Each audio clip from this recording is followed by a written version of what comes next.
Voilà, super. Donc, j'espère que vous allez bien. J'espère que vous êtes en forme. Ce soir, ce que je vous présente, c'est de la bombe.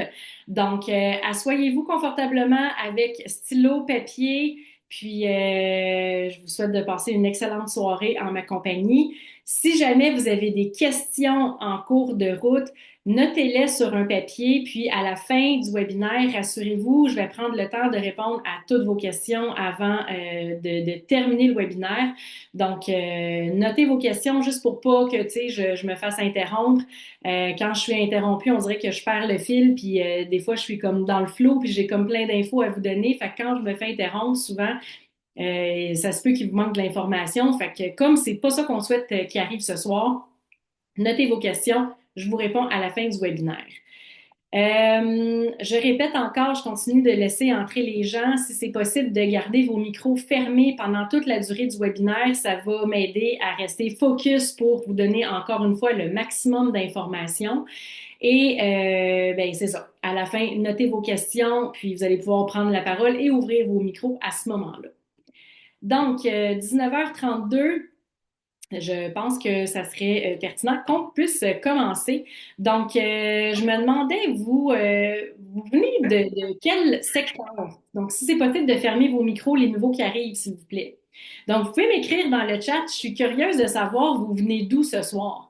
C'est sûr que vous venez de la province de Québec, mais de où? Est-ce que vous venez de Montréal, de Châteauguay? Est-ce que vous venez de Boisbriand? Je suis curieuse que vous puissiez m'écrire, vous venez d'où? J'aime toujours ça, savoir les gens sont de quel secteur. Donc, on a Laval, on a Roxane qui est à Saint-Jean-sur-Richelieu, Lionel Trois-Rivières, Lilia Gatineau, non, du Gatineau, Habib qui est Montréal, Vicky Laurentide, OK, à Sainte-Sophie, La Chenée, Blainville, Mascouche, OK, vous êtes quand même assez éparpillés. Beauport, ça c'est proche de Québec. Génial, super. Ben, en tout cas, merci d'être présente avec moi ce soir. Ça me fait vraiment super chaud au cœur. Comme j'ai mentionné en début de rencontre, je vais vraiment vous donner un maximum d'informations ce soir. Je vous dis, là, la gang, ça va être de la bombe. Fait que attachez votre truc avec de la broche, sortez vos crayons, puis prenez un paquet de notes. Sur ce, on commence. Donc, je vais vous partager mon écran. Comme ça va être plus facile de suivre pour les gens qui sont visuels. On continue de laisser rentrer des petits retardataires. Donc, je suis pas la fille la plus techno en ville, hein. Je suis capable de faire ce que j'ai besoin de faire, là, mais des fois, il y a des petits délais techniques. Alors, de quelle région? Je vous ai demandé déjà. Alors, voilà. Pas de surprise. Moi, je suis une fille qui est hyper transparente, hyper dans la vérité. Fait que je vous le dis d'emblée, il y a une offre à la fin si jamais il y a des gens qui souhaitent aller plus vite, qui souhaitent sauver du temps, qui souhaitent sauver de l'énergie, éviter des erreurs, puis maximiser vos chances de réussite. J'ai quelque chose, j'ai vraiment une belle opportunité pour vous à la fin. Donc, soyez avisés, celles pour qui ça intéresse, il y a quelque chose de spécial pour vous ce soir à la fin. Pour ne rien manquer, avant de commencer, si jamais c'est pas déjà fait, vous pouvez télécharger directement sur mon site internet au www.juliemassaro.com un fichier PDF qui correspond en fait aux étapes essentielles au démarrage d'une garderie. C'est un peu un genre de feuille de route juste pour un peu pouvoir s'organiser avec les étapes. Et ben, par le fait même, vous allez être automatiquement abonné à mon infolettre. J'envoie souvent de l'information des capsules vidéo quand il y a des nouveautés par rapport au webinaire. Donc, pour rester à l'affût, pour être sûre et certaine de rien manquer, je vous suggère de télécharger justement ces étapes-là sur mon site Internet pour pouvoir être abonné à mon infolettre. Vous pouvez vous désabonner quand bon vous semble si jamais votre projet change en cours de route ou quoi que ce soit. Également, il y a des gens qui, des fois, sont un peu plus serrés financièrement.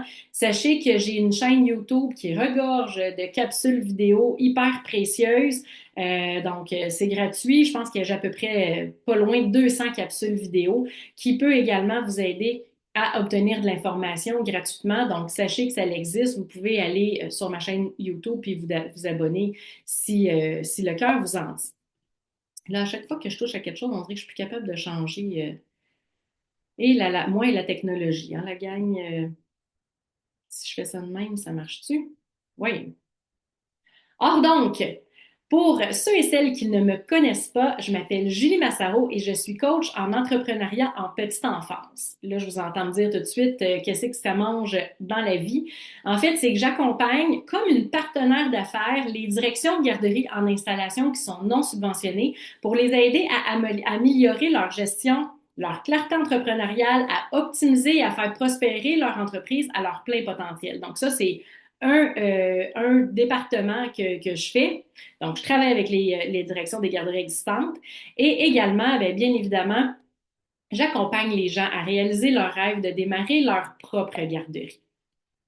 Comment je fais ça? En transmettant mes connaissances, mon savoir et mon expertise, en développant vos compétences entrepreneuriales pour maximiser vos chances de réussite, en fournissant des outils, des documents, des exemples, des trucs et astuces, en vous apportant vraiment une structure dans votre projet pour pouvoir être mieux organisé, en vous supportant avec des conseils, des suggestions et bien évidemment en répondant à vos questions. Je fais un petit résumé de mon histoire très, très rapidement. En fait, moi, j'ai toujours rêvé d'être en affaires. Je savais juste pas dans quel domaine me lancer. J'ai eu un beau garçon, Jérémy, qu'on voit sur la photo, qui doit avoir à peu près peut-être 2 ans là-dessus. Et aujourd'hui, il y en a 16 et demi. Donc, c'est vraiment back in the days. Donc, j'ai eu un beau garçon, je me suis séparée, je suis revenue en ville. Moi, je suis vraiment une fille de Montréal et il y avait déjà à l'époque une pénurie de places en garderie. Et là, on se reporte là, en peut-être 2010, 2009-2010. Donc, je suis redéménagée en ville. Je trouvais pas de garderie pour mon garçon. Ça m'a pris des semaines, des mois pour trouver une place. Finalement, j'ai trouvé une place à temps partiel à Laval, donc même pas dans la même ville que moi. Je vous le dis tout de suite, là, c'était bonjour la qualité de vie, là. Le voyagement, en tout cas, c'était vraiment pas l'idéal. Donc, ça a été mon premier déclic. Je me suis dit, mon Dieu, il y a vraiment un besoin là-dedans. J'aime les enfants. Je me lance, je décide de démarrer ma propre garderie et ça sans même avoir aucune expérience dans le domaine. Alors, ça m'a pris 2 ans ouvrir ma garderie. Rassurez-vous, ça ne vous prendra pas 2 ans à vous parce que maintenant vous me connaissez. Moi, à l'époque, je ne savais pas comment faire, donc ça a été très complexe, très nébuleux. Ça a été vraiment un marathon de démarrer tout ça. J'ai ouvert la garderie, une garderie en installation non subventionnée de 73 enfants à Montréal, que j'ai opérée pendant un peu plus de 7 ans. Et j'ai décidé de vendre la garderie après 7 ans parce que ben, mon garçon, je l'avais un peu ouvert aussi pour lui. Il était rendu au secondaire. J'avais mis un paquet de choses en place à l'intérieur de cette garderie-là. J'étais une fille de défi. Je trouvais que j'avais fait un peu le tour du jardin. Donc, j'ai vendu la garderie juste avant la pandémie. Sauf que je suis une entrepreneur dans l'âme. Donc, j'avais envie de rester à mon compte. Et là, j'ai eu un deuxième déclic. Qu'est-ce que je peux faire maintenant pour pouvoir contribuer aux gens, pour pouvoir contribuer à la société, pour pouvoir transmettre mes connaissances? Donc, c'est vraiment ça qui me fait vibrer dans la vie. Fait que je me suis dit, ben, je vais accompagner les gens qui souhaitent démarrer leur propre garderie parce que je l'ai marché ce chemin-là. Fait que si vous êtes ici ce soir, ben mon histoire est pas unique, c'est que probablement que comme moi j'ai eu le rêve à l'époque de démarrer ma propre garderie, probablement que c'est votre rêve à vous aussi. Puis la bonne nouvelle que j'ai pour vous ce soir, la gang, c'est que c'est possible. C'est pas une mission impossible. C'est possible de démarrer une garderie au Québec. On a encore du temps avec, je vais vous donner plus d'informations, mais c'est encore le bon moment. Peut-être que dans 1 an ou 2, ça ne se en tout cas, ça ne le sera plus. Mais pour le moment, c'est encore très, très possible. Donc, dans le webinaire de ce soir, je vais vous donner un maximum d'informations pour améliorer vos connaissances. Comme ça, vous allez être mieux préparé pour pouvoir mieux entamer le processus. Vous allez être beaucoup plus structuré. Vous allez vraiment savoir là, où est-ce que vous vous en allez avec tout ça. Vous allez avoir une meilleure vision globale des procédures. Vous allez être automatiquement mieux organisé. Vous allez connaître les premières étapes en détail de qu'est-ce qu'il faut faire. Donc, vous saurez exactement quoi faire et vous allez, par le fait même, augmenter vos chances de réussite.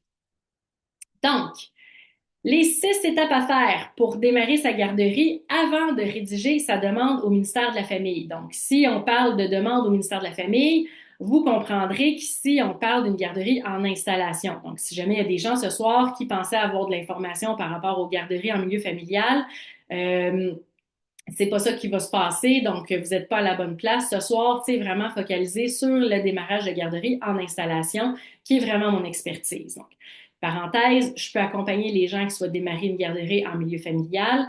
C'est beaucoup moins complexe et beaucoup moins nébuleux, sauf que ce soir, vraiment, on focalise sur la garderie en installation. Donc, est-ce que vous êtes prête? J'aimerais ça savoir. Je suis capable de retourner dans le chat ici. Je pense qu'il faut que j'arrête le partage. J'aimerais ça retourner dans le chat. Euh, Si vous êtes prête là, à avoir un maximum d'informations pour voir, je vais essayer de déverser mon cerveau dans le vote ce soir. Faites-moi un 1 dans le chat. Je veux voir si vous êtes en forme.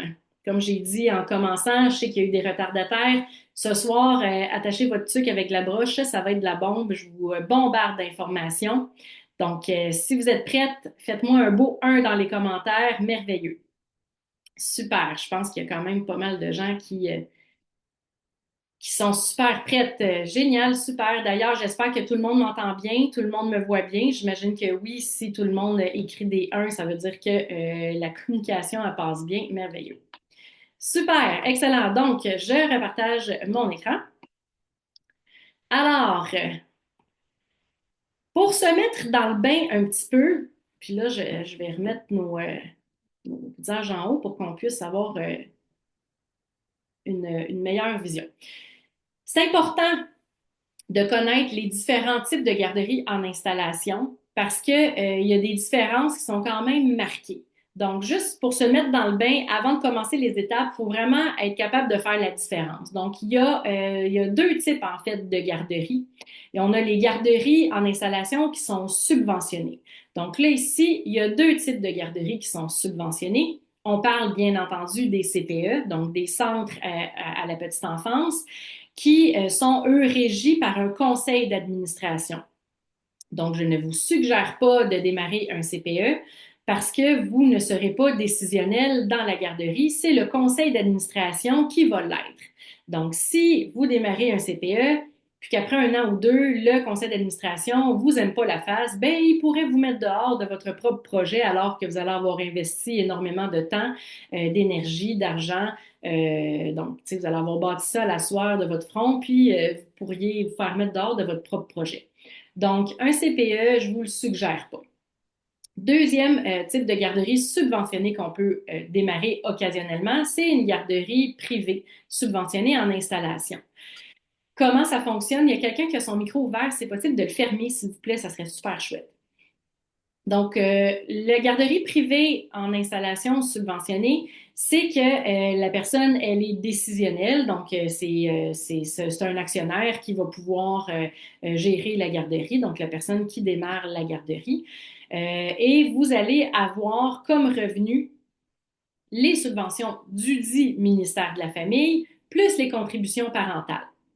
Les contributions parentales, c'est le montant que les parents vont payer qui est rendu à 9,35 $ par jour depuis le 1er janvier. Donc, à cela va s'ajouter des subventions de la part du ministère. C'est déposé directement dans le compte bancaire de la garderie à tous les premiers du mois pour le mois courant.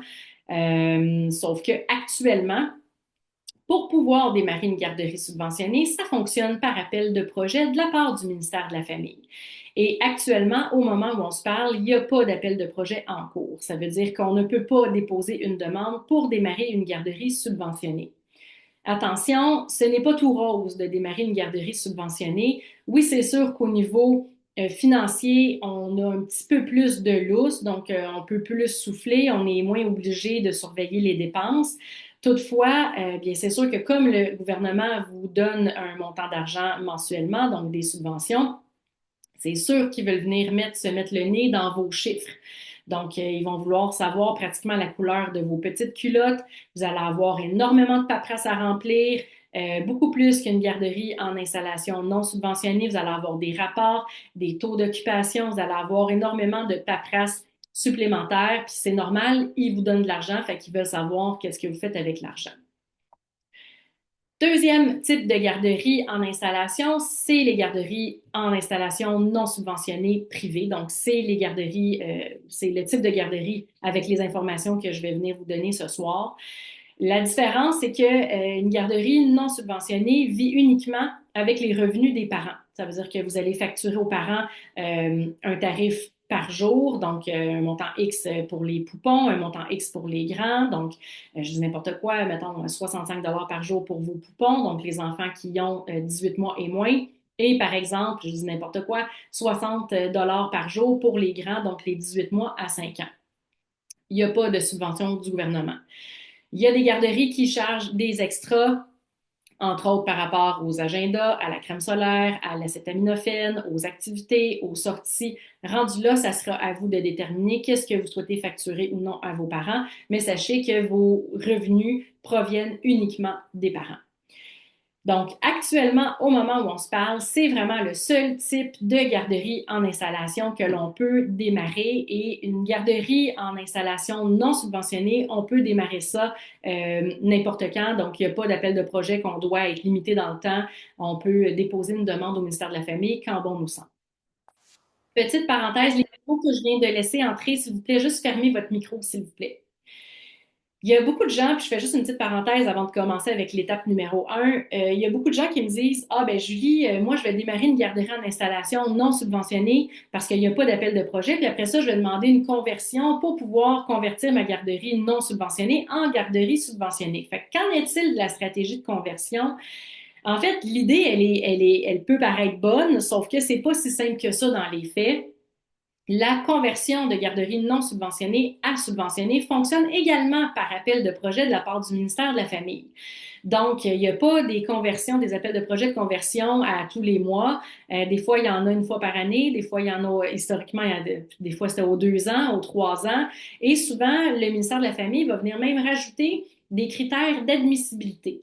Donc, par exemple, il faut que ça soit une garderie qui est en opération depuis moins de 6 mois ou il faut que ça soit une garderie, je ne sais pas, qui a plus que 80 enfants. Donc, d'emblée, ça ne veut pas dire que parce qu'il y a un appel de projet pour la conversion de garderie, que ça s'applique nécessairement à votre garderie, à vous. Des fois, ils vont même rajouter des secteurs là-dedans, des territoires. Fait que la stratégie de conversion, à prendre avec des pincettes, ça ne veut pas dire que ça va fonctionner. Puis comme j'ai dit tantôt, ça ne veut pas dire que tout est toujours plus rose parce que la garderie, elle est subventionnée non plus. Donc, il y a plusieurs stratégies qu'on peut faire autres que qu'une stratégie de conversion pour pouvoir être plus rentable, donc être plus profitable. Bon, là, j'ai cliqué ailleurs, fait que je suis plus capable de revenir à mon PowerPoint. Donc, super important, les étapes que je vais vous mentionner ce soir, donc les 6 étapes à faire avant de rédiger sa demande au ministère de la Famille, elles doivent être faites en ordre. Pourquoi? Parce qu'il y a vraiment une logique en arrière de ça. Je vais tout vous expliquer ça ce soir, mais les étapes doivent être faites en ordre pour savoir exactement où on s'en va, avoir plus de facilité après ça à remplir le fameux formulaire du ministère de la Famille qui est quand même assez salé poivré. Le fait d'avoir fait les étapes en ordre, ça va vous faciliter la vie sur un méchant temps là, pour la rédaction du formulaire. Le fait de faire les étapes que je vais vous donner ce soir en ordre, ça va vous permettre de pouvoir vous ajuster aux besoins en cours de route. Tu sais, des fois, oups, il arrive des imprévus. Finalement, oups, c'est pas qu'est-ce qu'on pensait. Ben, le fait de faire ces étapes-là en ordre, ça vous permet de vous ajuster pour pas être obligé toujours de recommencer à la case départ. Et bien évidemment, ça va vous aider à maximiser vos chances de réussite. Donc, sans plus tarder, la première étape à faire pour démarrer sa garderie avant de rédiger sa demande au ministère de la Famille, ben, c'est de trouver un territoire qui prévoit être en déficit de place dans les années à venir. Donc là, le plus récent tableau du ministère de la Famille, c'est un tableau qui date du 31 janvier. Les tableaux du ministère de la Famille sont mis à jour habituellement mensuellement. Donc, à tous les mois, le ministère de la Famille va publier un nouveau tableau sur l'estimation de l'offre et de la demande. Je vais vous le présenter ce soir pour pouvoir avoir un aperçu des soldes de places en garderie prévisionnelles dans tous les secteurs au Québec.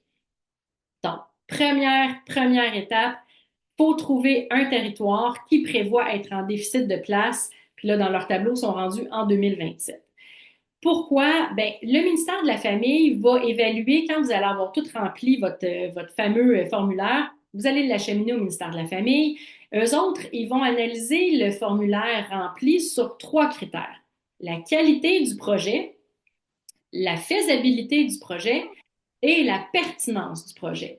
Comment ils évaluent la pertinence? Ben, c'est justement grâce à leur tableau, ils vont regarder est-ce que la personne qui fait une demande pour démarrer une garderie dans un territoire X, est-ce que ce territoire X-là prévoit être en déficit de place? Est-ce que ce territoire-là prévoit être en besoin? Est-ce qu'il va y avoir un manque dans ce secteur-là?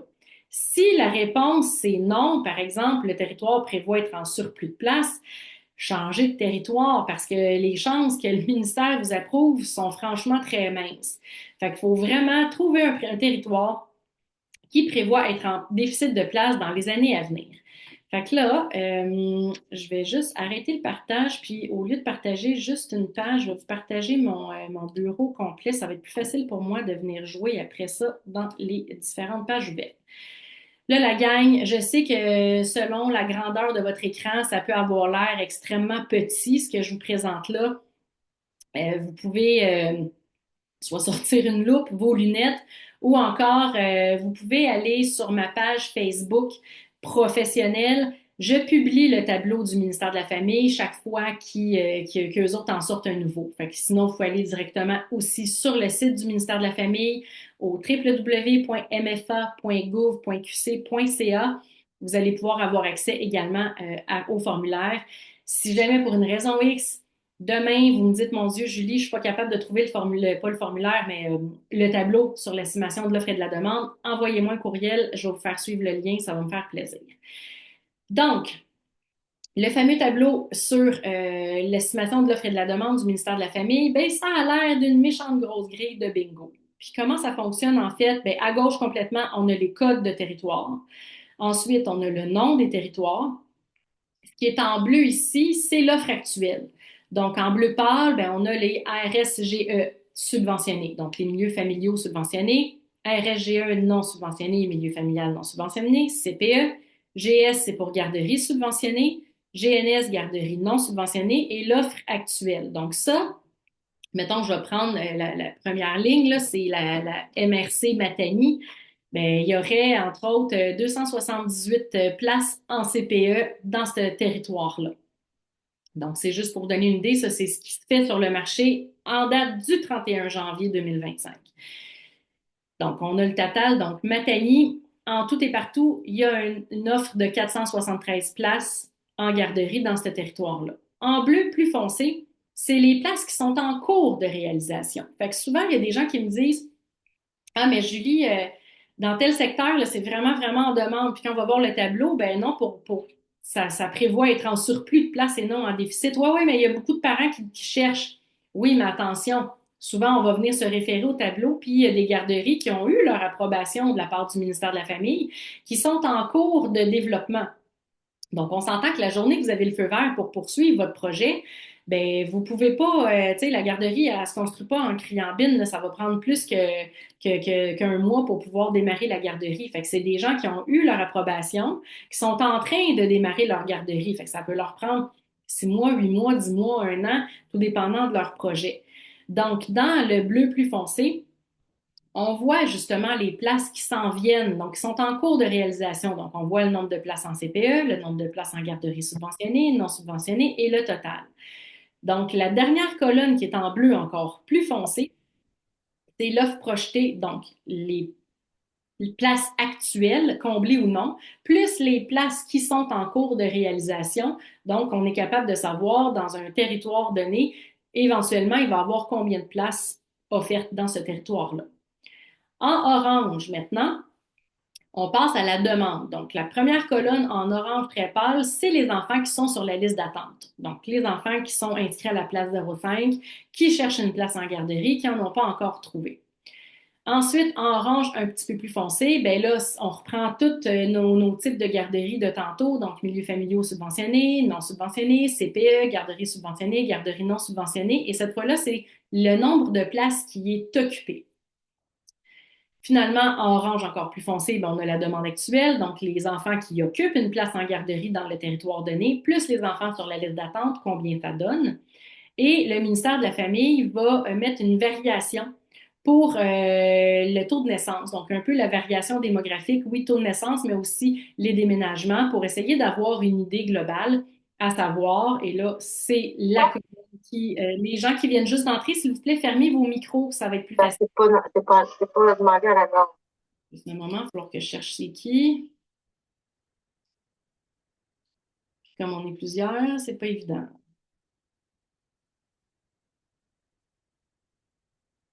Je pense que la personne, elle a fermé. OK, super. Donc, nous, je vais tasser nos visages de côté, comme ça va être plus facile à gérer. OK. Donc, nous, qu'est-ce qui est super important dans tout le tableau? Si vous avez une chose à retenir, c'est l'avant-dernière colonne. Donc, on voit, c'est marqué solde de place 2027, super important. Prenez pas le 2024, on veut vraiment le 2027. Le 2024, c'était comme le comparatif. Et l'avant-dernière colonne, c'est le solde de place prévisionnel pour 2027 dans un territoire donné. Donc là, vous voyez, on ne voit pas grand-chose pour les gens qui ont des grands écrans parce que le ministère de la Famille ils sont venus mettre un paquet de chiffres à virgule. Donc là, qu'est-ce que je fais? C'est que je vais juste augmenter la grandeur de la colonne. Super facile, c'est un fichier Excel, là, leur truc. Donc, on voit ici, tout dépendant des chiffres en positif ou en négatif, donc on a vraiment le solde de place prévisionnel. Une autre chose importante à retenir, c'est que c'est le fun de pouvoir segmenter ce tableau-là. Donc, on a les différents territoires, sauf que des fois, il y a des sous-secteurs à ces territoires-là. Comment on fait pour pouvoir segmenter le tableau?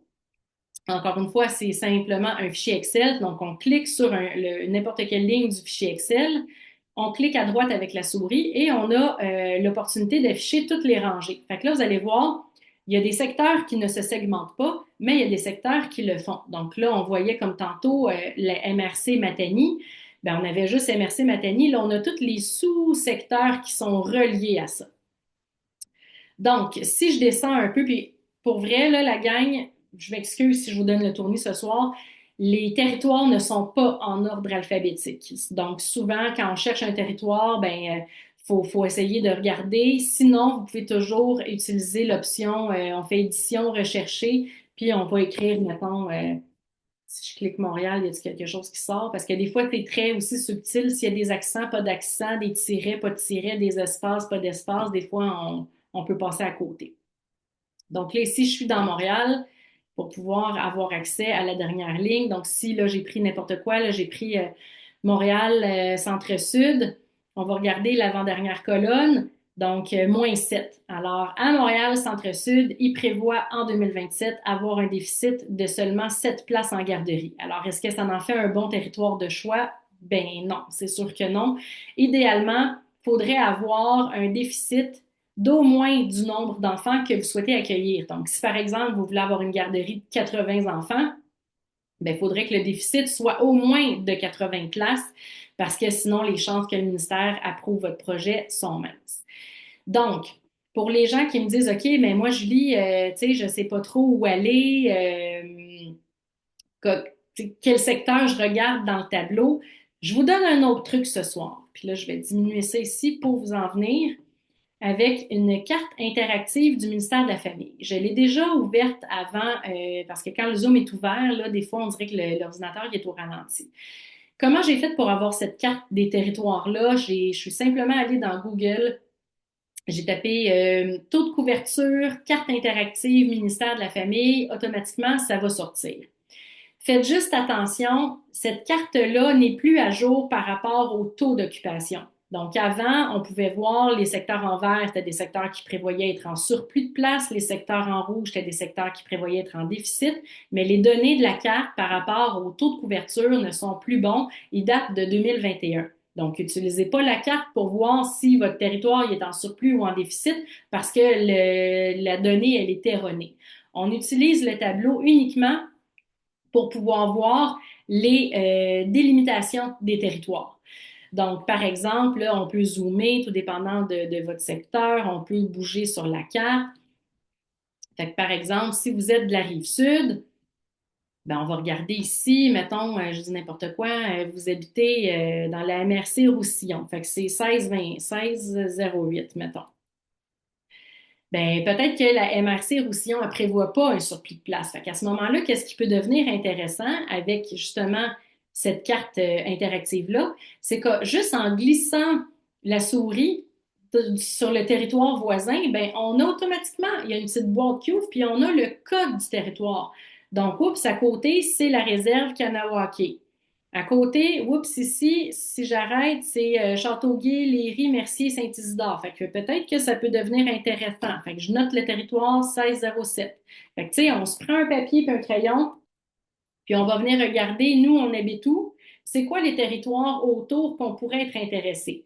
Idéalement, la gang, il ne faudrait pas que le territoire où est-ce qu'on démarre la garderie, ça soit à plus que une demi-heure, gros max 45 minutes de chez vous, parce que si jamais vous avez des urgences et que vous devez aller à la garderie rapidement, si c'est plus que 30 minutes, 45 minutes de route, vous n'allez pas m'aimer, là. Fait que essayez vraiment de sélectionner un territoire qui est proche de où est-ce que vous habitez, ou à moins que vous souhaitez déménager, mais regardez vraiment des territoires aux alentours.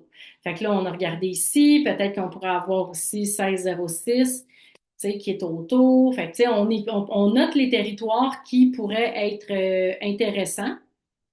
Et ensuite, une fois qu'on les a notés, on va retourner dans notre super grille de bingo, dans le tableau sur l'estimation de l'offre et de la demande du ministère de la Famille. Puis, on va aller voir les territoires qu'on a notés pour voir si eux, ils prévoient être en déficit de place ou non.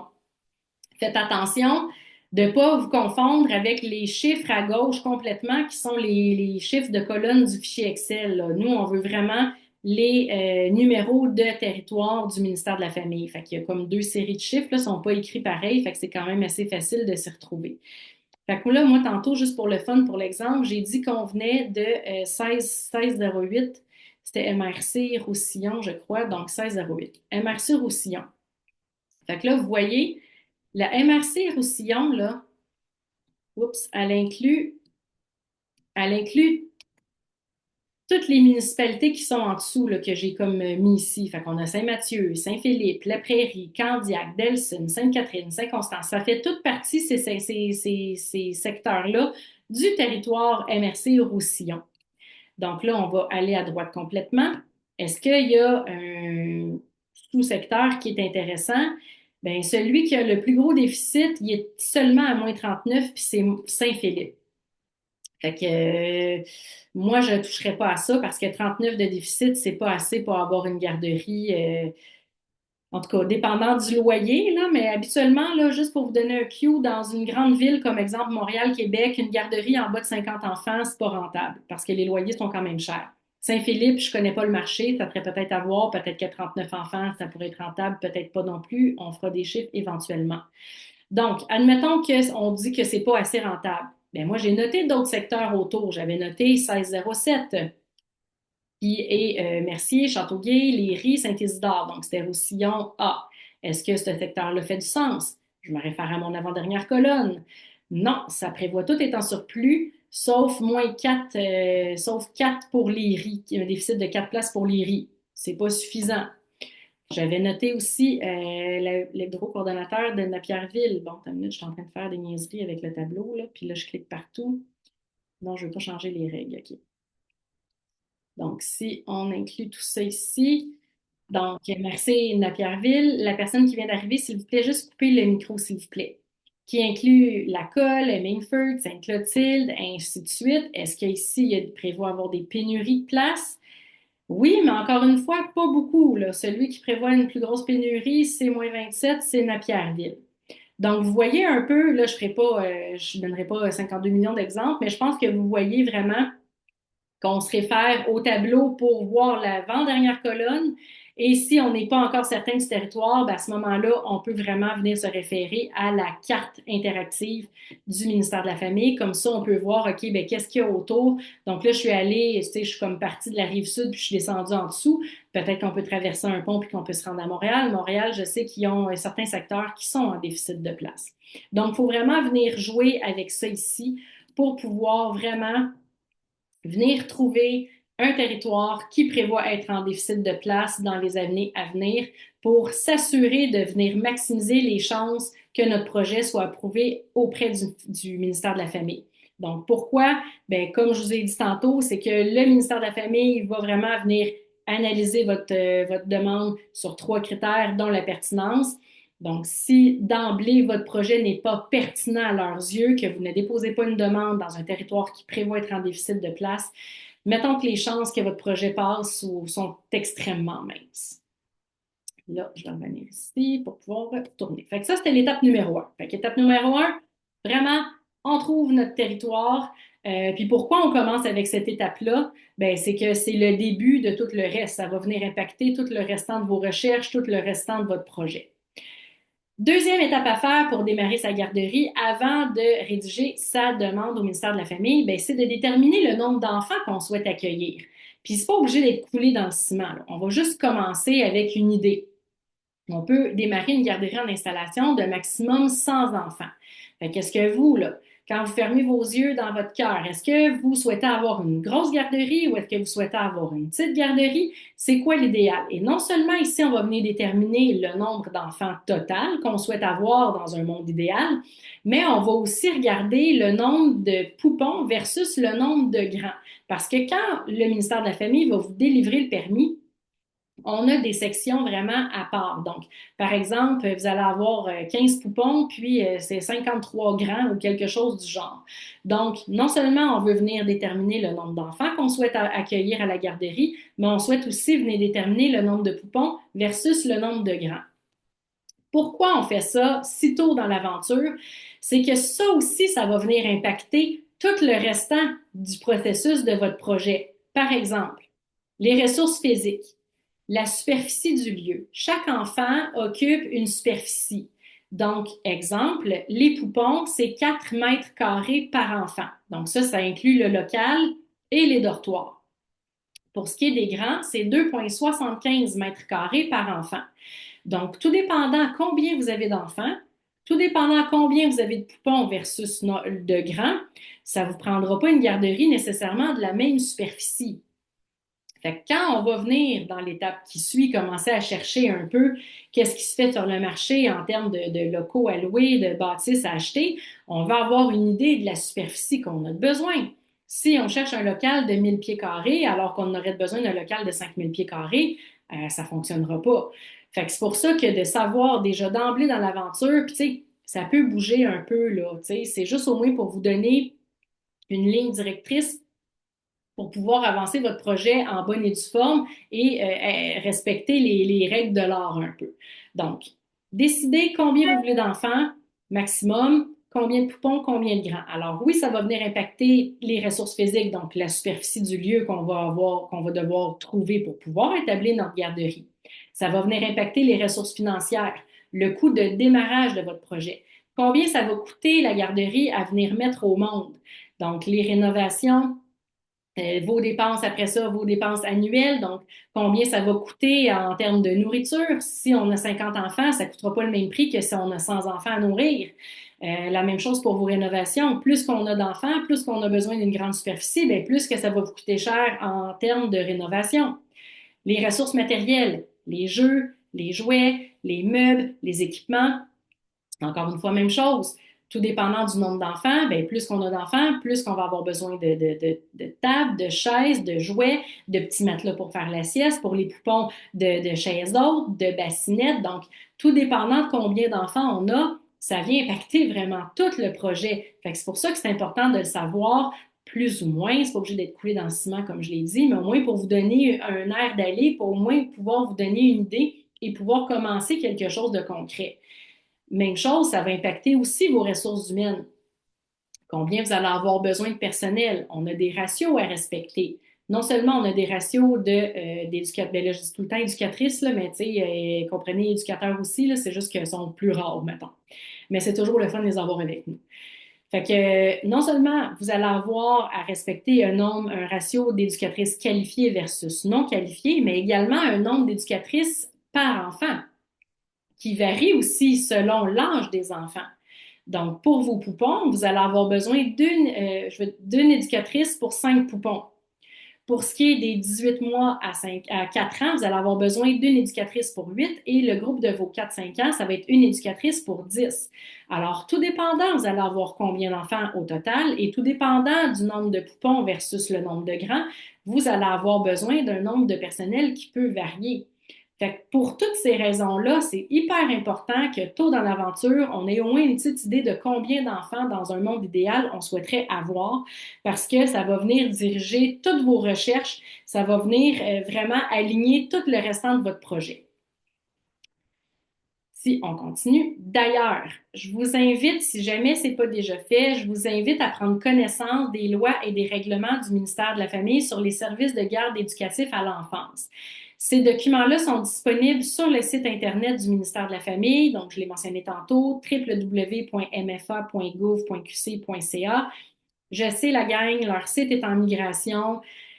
C'est moins user-friendly qu'avant, mais on est capable de trouver les informations. Si jamais vous ne les trouvez pas, vous pouvez aussi faire une simple recherche sur Google, loi ministère de la Famille, garderie, règlement ministère de la Famille, garderie, ça va sortir. Si jamais vous ne trouvez pas, vous m'envoyez un courriel, ça va me faire plaisir de vous envoyer les liens. Pourquoi je vous invite à prendre connaissance des lois et des règlements du ministère de la Famille? Bien, honnêtement, ça va vous faire de la bonne lecture de chevet si jamais vous ne dormez pas la nuit. Mais blague à part, c'est pour mieux connaître les attentes et les exigences du ministère de la Famille. C'est pour mieux sélectionner le lieu également. Donc, quand vous allez commencer à faire vos recherches pour déterminer un établissement, un local, une bâtisse, un terrain, peu importe, à louer, à vendre, ben vous allez voir un peu c'est quoi les règlements, les lois qui sont requis. Par exemple, je vous en nomme juste un, vous allez avoir un ratio de fenêtres à respecter. Donc, il faut que les fenêtres représentent minimum 10% de la superficie plancher du local où est-ce qu'il va y avoir les enfants. Donc ça, pour le savoir, il faut avoir lu les lois et les règlements. Même chose, ça vous prend une cour ou un parc situé à moins de 500 mètres qui est clôturé. Fait que vous n'êtes pas obligé d'avoir une cour. Si c'est possible de fermer vos micros. Je vais juste faire le tour vite, vite, là. J'essaie de voir s'il y a quelqu'un qui a le micro ouvert. C'est super important, sinon ça fait vraiment une cacophonie.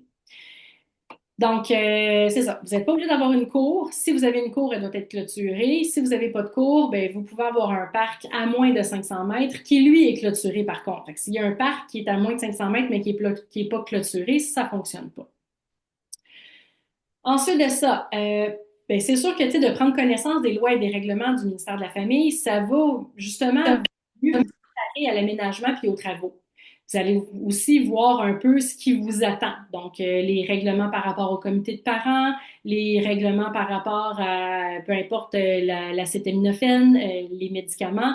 Et ben, en même temps, vous allez voir justement qu'est-ce qui est important à leurs yeux. Troisième étape à faire pour, si c'est possible, d'arrêter de dessiner dans mon écran. Merci. Troisième étape à faire pour démarrer sa garderie avant de rédiger sa demande au ministère de la Famille, ben, c'est de commencer à rechercher un lieu physique. Puis là, ici, je vous dis pas de partir en courant, signer un bail ou signer une offre d'achat, là. C'est juste qu'on veut prendre le pouls du marché pour s'assurer qu'au moment opportun, on puisse avoir des options. Je vous donne un exemple. Blainville, à l'époque, prévoyait une pénurie de places en garderie. Il y avait un fort déficit, là, je pense que c'était comme quasiment à 300 quelques places en déficit qu'ils prévoyaient. Les gens qui ne faisaient pas leur devoir se dépêchaient de remplir une demande au ministère de la Famille.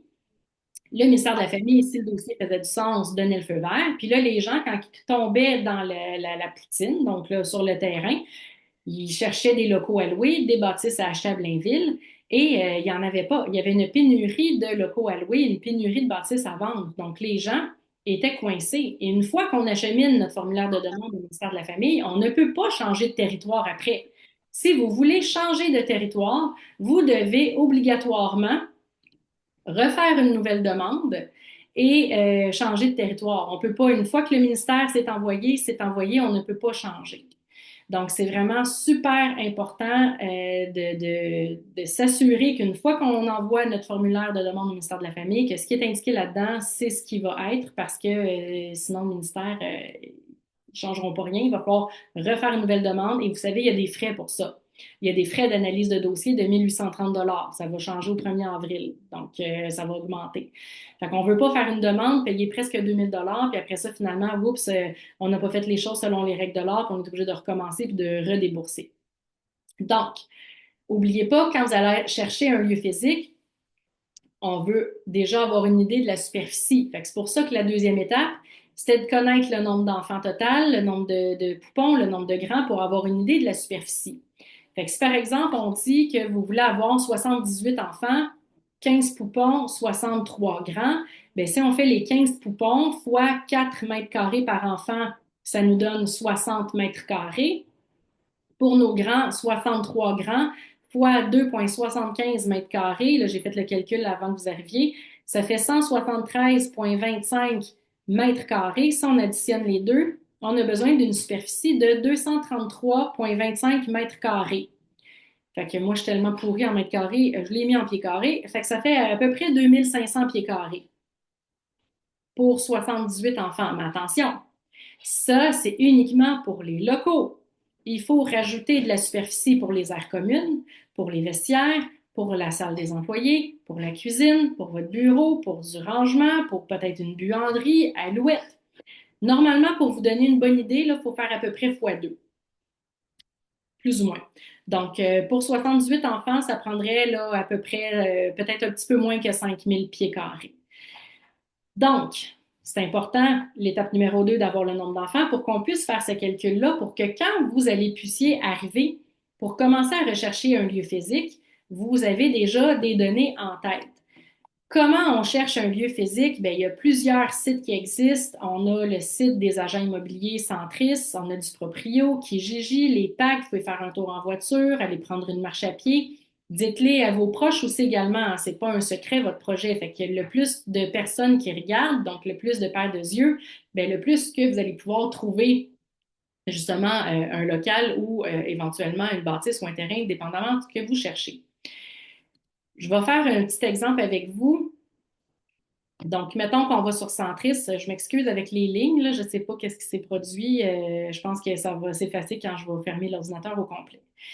Donc, Centris, pour les gens qui ne connaissent pas, c'est le site que les courtiers immobiliers utilisent. On cherche des maisons habituellement là-dessus. Je ne sais pas si vous avez déjà remarqué, on a ici commercial, on a un petit onglet commercial qu'on peut utiliser.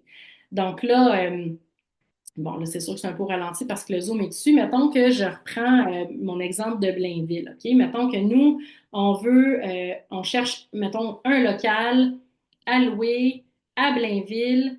Puis là, ici, on va mettre des filtres, puis c'est là que ça devient intéressant. Super important, il faut que ça soit commercial. Donc, peu importe ce que vous allez chercher, que ce soit un terrain, que ce soit une bâtisse, que ce soit un local, ça doit obligatoirement être zoné commercial. Sinon, c'est pas au ministère de la Famille que ça va bloquer, ça va être à la municipalité. Pour pouvoir opérer une garderie, obligatoirement, on doit être zoné commercial. Alors ici, d'emblée, on met commercial. Bâtiment, on a dit qu'on voulait à peu près 5000 pieds carrés et plus. Exemple. Donc ici, rechercher, on a 6 choix. Fait que là, ben, ça serait à nous de voir si ça fait du sens ou non. Mais l'important de faire ça, c'est que des fois, puis là, je vais arrêter le partage, là, je vais revenir ici 30 secondes. C'est que des fois, on se dit, OK, j'ai un territoire, il est sur la coche, il prévoit un fort déficit, puis on commence à tâter le pouls, on commence à regarder ce qui se fait sur le marché, puis justement, zut, il y a rien. Il y a peut-être un local à louer, puis il n'est pas super bien situé, tu sais, c'est pas l'idéal. Fait que, tu sais, qu'est-ce qu'on fait dans ce temps-là? Il n'y a pas 32 solutions, changer de territoire. Parce que dès que vous allez avoir l'approbation par le ministère de la Famille, bien, si vous êtes dans un territoire qui n'a pas rien à louer ou à vendre, vous allez être coincé, ça ne fonctionnera pas. Ça se peut que les locaux ou les bâtisses ou les terrains que vous trouviez pendant que vous tâtiez un peu le pouls du marché, ça se peut que au moment opportun, ça soit plus eux autres qui soient disponibles, mais ça va quand même vous donner une excellente idée par rapport au marché. Ah, je fais des recherches. Ah, regarde, à Blainville, on avait quoi, là, 6 propriétés qui pouvaient peut-être faire du sens. Ben là, j'ai pas regardé, il était situé où, puis tout ça, mais quand même, tu sais, OK, mettons que vous allez analyser ça plus en profondeur. OK, ben on a comme 6 choix qui fait du sens, qui sont bien situés à l'Ouette. Parfait. Ça veut dire que je continue dans ce territoire-là, je continue le processus. Au moment opportun, il va y avoir du choix. Ça sera peut-être pas eux autres, mais ça vous donne quand même une bonne idée du marché. Si on fait des recherches, on trouve un territoire sur la coche, on fait des recherches, il n'y a rien à louer ou à vendre, changer de territoire dans 2, 3 mois, il n'y en aura pas probablement plus, là. Fait que c'est juste au moins pour vous donner une idée de ce qui se fait sur le marché. Ah, et les lignes ont effacé. Merveilleux. Donc, qu'est-ce qui est important de regarder aussi quand on recherche un lieu physique où établir sa garderie? Bien, idéalement, c'est de chercher un rez-de-chaussée. Vous avez le droit d'avoir une garderie en deuxième étage, c'est légal, c'est juste qu'avec les escaliers, ce n'est pas si il va y avoir un accident, c'est quand il va y avoir un accident. C'est sûr que c'est une question de temps avant qu'il y ait un parent qui déboule avec peut-être idéalement pas son jeune, le sac à couche, la poussette, le plus grand par la main, une éducatrice qui descend avec des poupons dans les mains pour venir les asseoir dans le poupon bus ou descendre à la cour en arrière. C'est sûr et certain qu'il y a quelqu'un qui va tomber à un moment donné. Fait que, idéalement, un rez-de-chaussée. Idéalement, ayez de la place pour avoir une cour à l'arrière. Pourquoi? Même s'il y a un parc à moins de 500 mètres, les poupons, l'hiver, là, on est tenu de sortir. Tous les enfants sont tenus de sortir à tous les jours. C'est un règlement du ministère de la Famille. Évidemment, si la température, elle est clémente, là, s'il fait -1000, on sort pas. Sauf que s'il pleut à boire debout non plus. Mais les poupons puis les 18 mois, c'est beaucoup plus facile d'avoir une cour en arrière, là. Ça va être beaucoup plus facile à gérer. Regardez s'il y a du stationnement pour vos parents. Puis ça veut pas dire d'avoir un stationnement sur les lieux, tu sais, un stationnement privé, là, où est-ce que les parents peuvent venir. Ça peut être dans la rue, mais est-ce qu'il y a de la place pour que les parents ils puissent venir déposer puis rechercher leur enfant? Qu'est-ce qu'il y a à proximité? Est-ce qu'il y a des parcs, des jeux d'eau, des bibliothèques, des grands axes routiers, des arénas, peut-être du transport en commun, une piscine, pataugeoire, un boisé? Qu'est-ce qu'il y a autour? C'est le fun de pouvoir avoir des attraits à proximité parce que vous allez pouvoir venir enrichir puis bonifier votre programme éducatif. Fait que pourquoi on cherche un lieu physique si tôt dans l'aventure? Ben, c'est justement, comme j'ai mentionné tantôt, pour prendre le pouls du marché, puis s'assurer qu'au moment opportun, ben, vous allez avoir du choix. Puis si jamais ben, il n'y en a pas quand vous êtes rendu là dans vos recherches, vous avez encore le temps de vous ajuster puis de changer de territoire avant de déposer votre demande au ministère de la Famille. On continue. Notez vos questions, hein, je vous réponds à la fin. Quatrième étape à faire pour démarrer sa garderie avant de rédiger sa demande au ministère de la Famille, on n'a pas le choix, on doit passer par la rédaction d'un plan d'affaires. Pourquoi on rédige un plan d'affaires? Même si on sait où est-ce qu'on s'en va, ça va venir vraiment structurer notre projet. Quand on est entrepreneur, si vous êtes comme moi, vous devez avoir le cerveau en ébullition, puis vous avez mille et une idées, ah oui, je vais pouvoir mettre ça à la garderie, ah oui, je vais intégrer ci, puis ah oui, je veux mettre ça en place. Fait que le fait de mettre sur papier toutes nos idées, ça va vraiment venir structurer le projet. C'est comme si on avait là, une boîte de casse-tête avec des morceaux. Le fait de prendre le temps de s'asseoir puis de coucher sur papier ses idées, c'est comme si on vient faire le casse-tête, puis c'est comme si on vient mettre de la colle à travers les morceaux. Fait qu'après ça, on a une bien meilleure vision de où est-ce qu'on s'en va, comment on va y arriver, puis voilà. Puis de toute façon, à moins que vous ayez gagné à la loterie ou que vous ayez un mononcle bien riche, vous allez avoir besoin d'un financement pour pouvoir démarrer la garderie, pour pouvoir faire la rénovation, acheter tout le matériel, l'équipement, les meubles. Et quand, je vais y revenir, mais quand on souhaite obtenir un financement pour démarrer une garderie, on doit déposer obligatoirement à l'institution financière un plan d'affaires qui inclut des prévisions financières. Ce qui m'amène au deuxième point. On est obligé de réaliser également des prévisions financières. C'est extrêmement pertinent. Je sais qu'il y a des gens qui n'aiment pas les chiffres, que ça leur fait peur. Rassurez-vous, là, j'ai des trucs, c'est plus facile qu'on pense.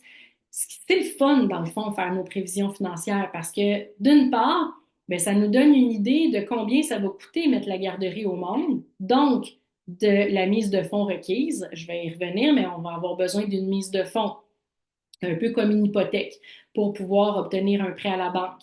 Donc, combien on a besoin de mise de fonds? Bien, ça dépend du montant total du prêt qu'on va demander. Je l'ai-tu mis? En tout cas, je vais vous dire tout de suite au cas où je ne me rappelle plus c'est quoi la slide d'après. Euh, le prêt qu'on va aller chercher à l'institution financière, c'est un prêt PPE, donc un prêt aux petites entreprises. Ce type de prêt-là n'est pas disponible avec votre conseiller, votre conseillère régulier au niveau particulier. On doit vraiment transférer au niveau entreprise, donc au niveau commercial. Le prêt PPE, l'avantage de ce prêt-là, c'est qu'il est cautionné à 85 par le gouvernement fédéral. Donc, le banquier, là, il n'y a pas un gros risque parce qu'il sait que si jamais, pour une raison X, je me fais l'oiseau de malheur, la garderie à ferme ou vous faites faillite ou vous ne payez pas, ben le gouvernement, il va rembourser le prêt à 85. Toutefois, vous êtes obligé de fournir une mise de fonds. Donc, la mise de fonds, c'est de combien? Ça varie selon l'institution financière, ça varie selon votre dossier que vous présentez. Normalement, la mise de fonds varie entre 10 et 25 du montant total du prêt demandé. Donc, par exemple, si vous avez besoin de 200 000 pour démarrer la garderie, bien, vous allez avoir besoin minimum d'une mise de fonds de 20 000 Alors, le fait de réaliser vos prévisions financières, vous allez pouvoir justement mettre vos chiffres en place, voir bien, combien ça va coûter mettre la garderie au monde. Donc, je vais avoir besoin d'un prêt de 200 000, de 500 000, tout dépendant du projet. Fait qu'automatiquement, vous allez connaître la mise de fonds ou à peu près la mise de fonds que vous allez avoir besoin. Les prévisions financières vont aussi vous aider à connaître vos dépenses et vos revenus annuels. Donc, automatiquement, vous allez pouvoir lister combien je vais charger aux parents, tant pour les poupons, tant pour les grands. Ça va être quoi mes dépenses? Donc, le loyer, les assurances, le salaire des éducatrices, la nourriture, ainsi de suite. Puis, vous allez pouvoir faire vos chiffres. Puis, c'est ça qui devient excitant, c'est que vous allez voir à la fin, est-ce que je fais de l'argent ou je fais pas d'argent? Est-ce que c'est viable? Est-ce que c'est rentable? Est-ce que c'est profitable? Puis si jamais ce l'est pas, on vient jouer avec les chiffres, on tombe pas en mode panique, là. OK, ben peut-être qu'il faut que je facture plus cher. Peut-être que, tu sais, je peux changer de fournisseur puis, tu sais, payer, je sais pas, telle affaire moins cher. Peut-être que je peux charger les sorties, les activités aux parents. C'est que là, on va pouvoir venir jouer avec les chiffres pour s'assurer qu'on soit justement profitable. Il y a des outils gratuits qui existent. Il y a un fichier Excel sur le site de PME Montréal. Ils ont comme un onglet outils prévision financière. Donc, vous avez un fichier Excel qui est déjà fourni avec eux, qui est vierge, que vous allez pouvoir venir mettre vos informations. Ça se fait bien. Je sais pas, en tout cas, faites juste attention de ne pas effacer les formules, par exemple. C'est le seul hic des fichiers Excel parce que si vous effacez les formules, ça se calcule plus automatiquement. Puis là, ben, des fois, il faut recommencer à la base. Donc, il y a ce fichier-là qui existe, qui est gratuit. Sinon, il y a un logiciel qui existe qui s'appelle Prévisio, mais sans accent aigu, comme je l'indiquais dans le PowerPoint. Donc, Previsio. Je pense que c'est prévisio.ca. C'est l'École des entrepreneurs du Québec qui a réalisé ce logiciel-là en collaboration avec la Banque TD.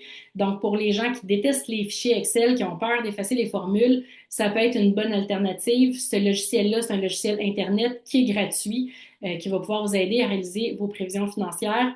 Qu'est-ce qui est le fun avec ça? C'est qu'à la fin, vous pesez sur un bouton, puis le logiciel, il génère tous les rapports que le banquier va vouloir avoir. Le prêt PPE, ce type de produit-là, il est disponible dans toutes les institutions financières. Donc, peu importe, moi, je vous dis, commencez avec votre institution financière où est-ce que vous faites affaire actuellement. Le lien de confiance est déjà créé. Donc, commencez avec ça. Si jamais ça ne fonctionne pas, vous pouvez aller dans une autre institution financière.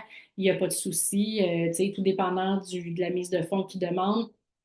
Vous savez, j'ai déjà travaillé chez Desjardins. Les institutions financières, ils ont aussi des objectifs de vente à faire. Donc, à chaque année, on a tant en crédit à faire, donc tant en prêt et tant en placement. Donc, les objectifs de vente varient d'une institution financière à une autre selon les années. Fait que ça ne veut pas dire que parce qu'une place vous demande 25 de mise de fonds, que l'autre place va vous demander la même chose parce qu'ils n'ont pas les mêmes objectifs. Fait que ça peut être intéressant à savoir. Fait que, je résume pourquoi on fait une rédaction de plan d'affaires qui inclut des prévisions financières. Ben, c'est pour s'assurer que notre projet il est viable, rentable et profitable. On ne veut pas démarrer une garderie puis faire 6 mois puis après ça faire faillite. Et aussi, ben, c'est parce que vous allez en avoir besoin obligatoirement à la banque si vous avez besoin d'un financement, ce qui risque d'être le cas. Cinquième étape à faire pour démarrer sa garderie avant de rédiger sa demande au ministère de la Famille, ben, on veut aller le rencontrer, le banquier. On veut avoir une préqualification officieuse et non officielle de l'institution financière. Pourquoi je dis officieuse? C'est qu'au niveau entreprise, c'est pas comme au niveau particulier. Si vous souhaitez acheter une nouvelle maison, vous allez voir votre conseillère régulière au niveau particulier. Ils vont même vous faire une belle lettre. Félicitations, madame, vous êtes préautorisé pour une hypothèque de 800 000 dollars. Félicitations, genre bonne recherche, puis venez nous revoir. Au niveau entreprise, il n'y en a pas de préqualification, ça n'existe pas. Fait que si vous allez voir le banquier puis que vous dites je veux une préqualification pour un prêt PPE, il ne vous en donnera pas. Ça n'existe pas.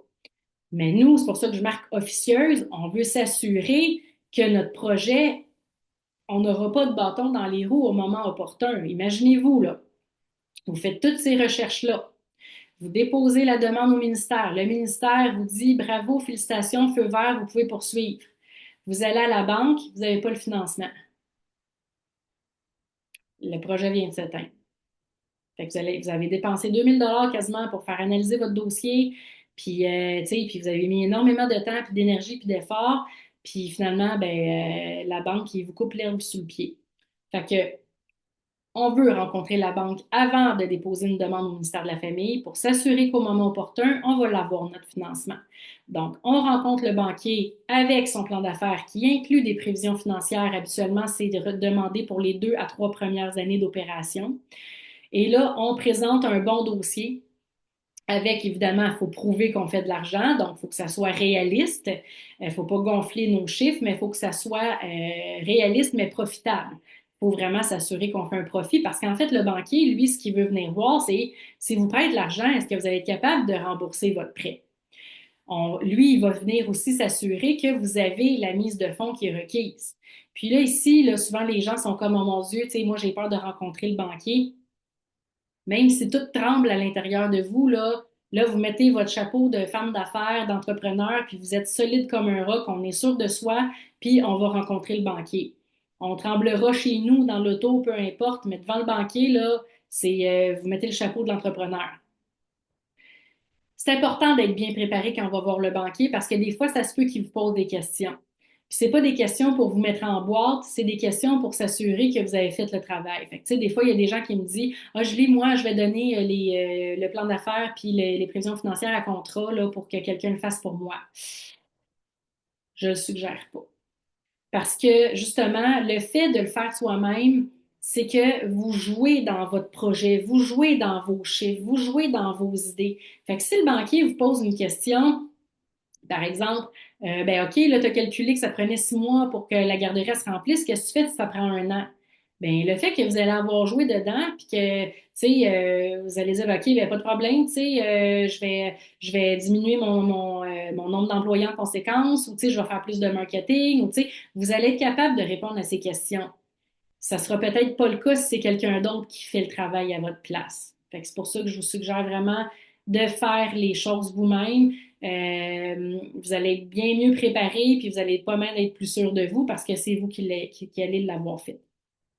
Dernier point, super important, faut que vous vous assuriez d'avoir un bon dossier personnel. Oui, c'est sûr que le prêt va être fait au nom de la garderie, donc au nom de l'entreprise, mais on s'entend que c'est un bébé entreprise qui n'a pas d'historique de crédit.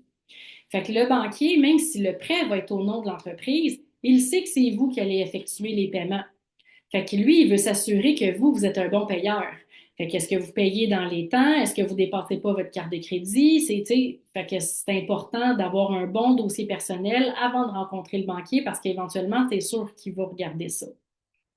Fait que quand on rencontre le banquier, ben, c'est sûr qu'on ne lui dit pas je vais avoir une préqualification parce que, comme je vous ai nommé, il va dire ça n'existe pas. Là, on va user un peu de nos charmes puis on va flatter dans le sens du poil. écoutez, le monsieur banquier, à la lumière du dossier que je vous apporte aujourd'hui, est-ce que vous pensez que si je demande le financement aujourd'hui, ça va fonctionner?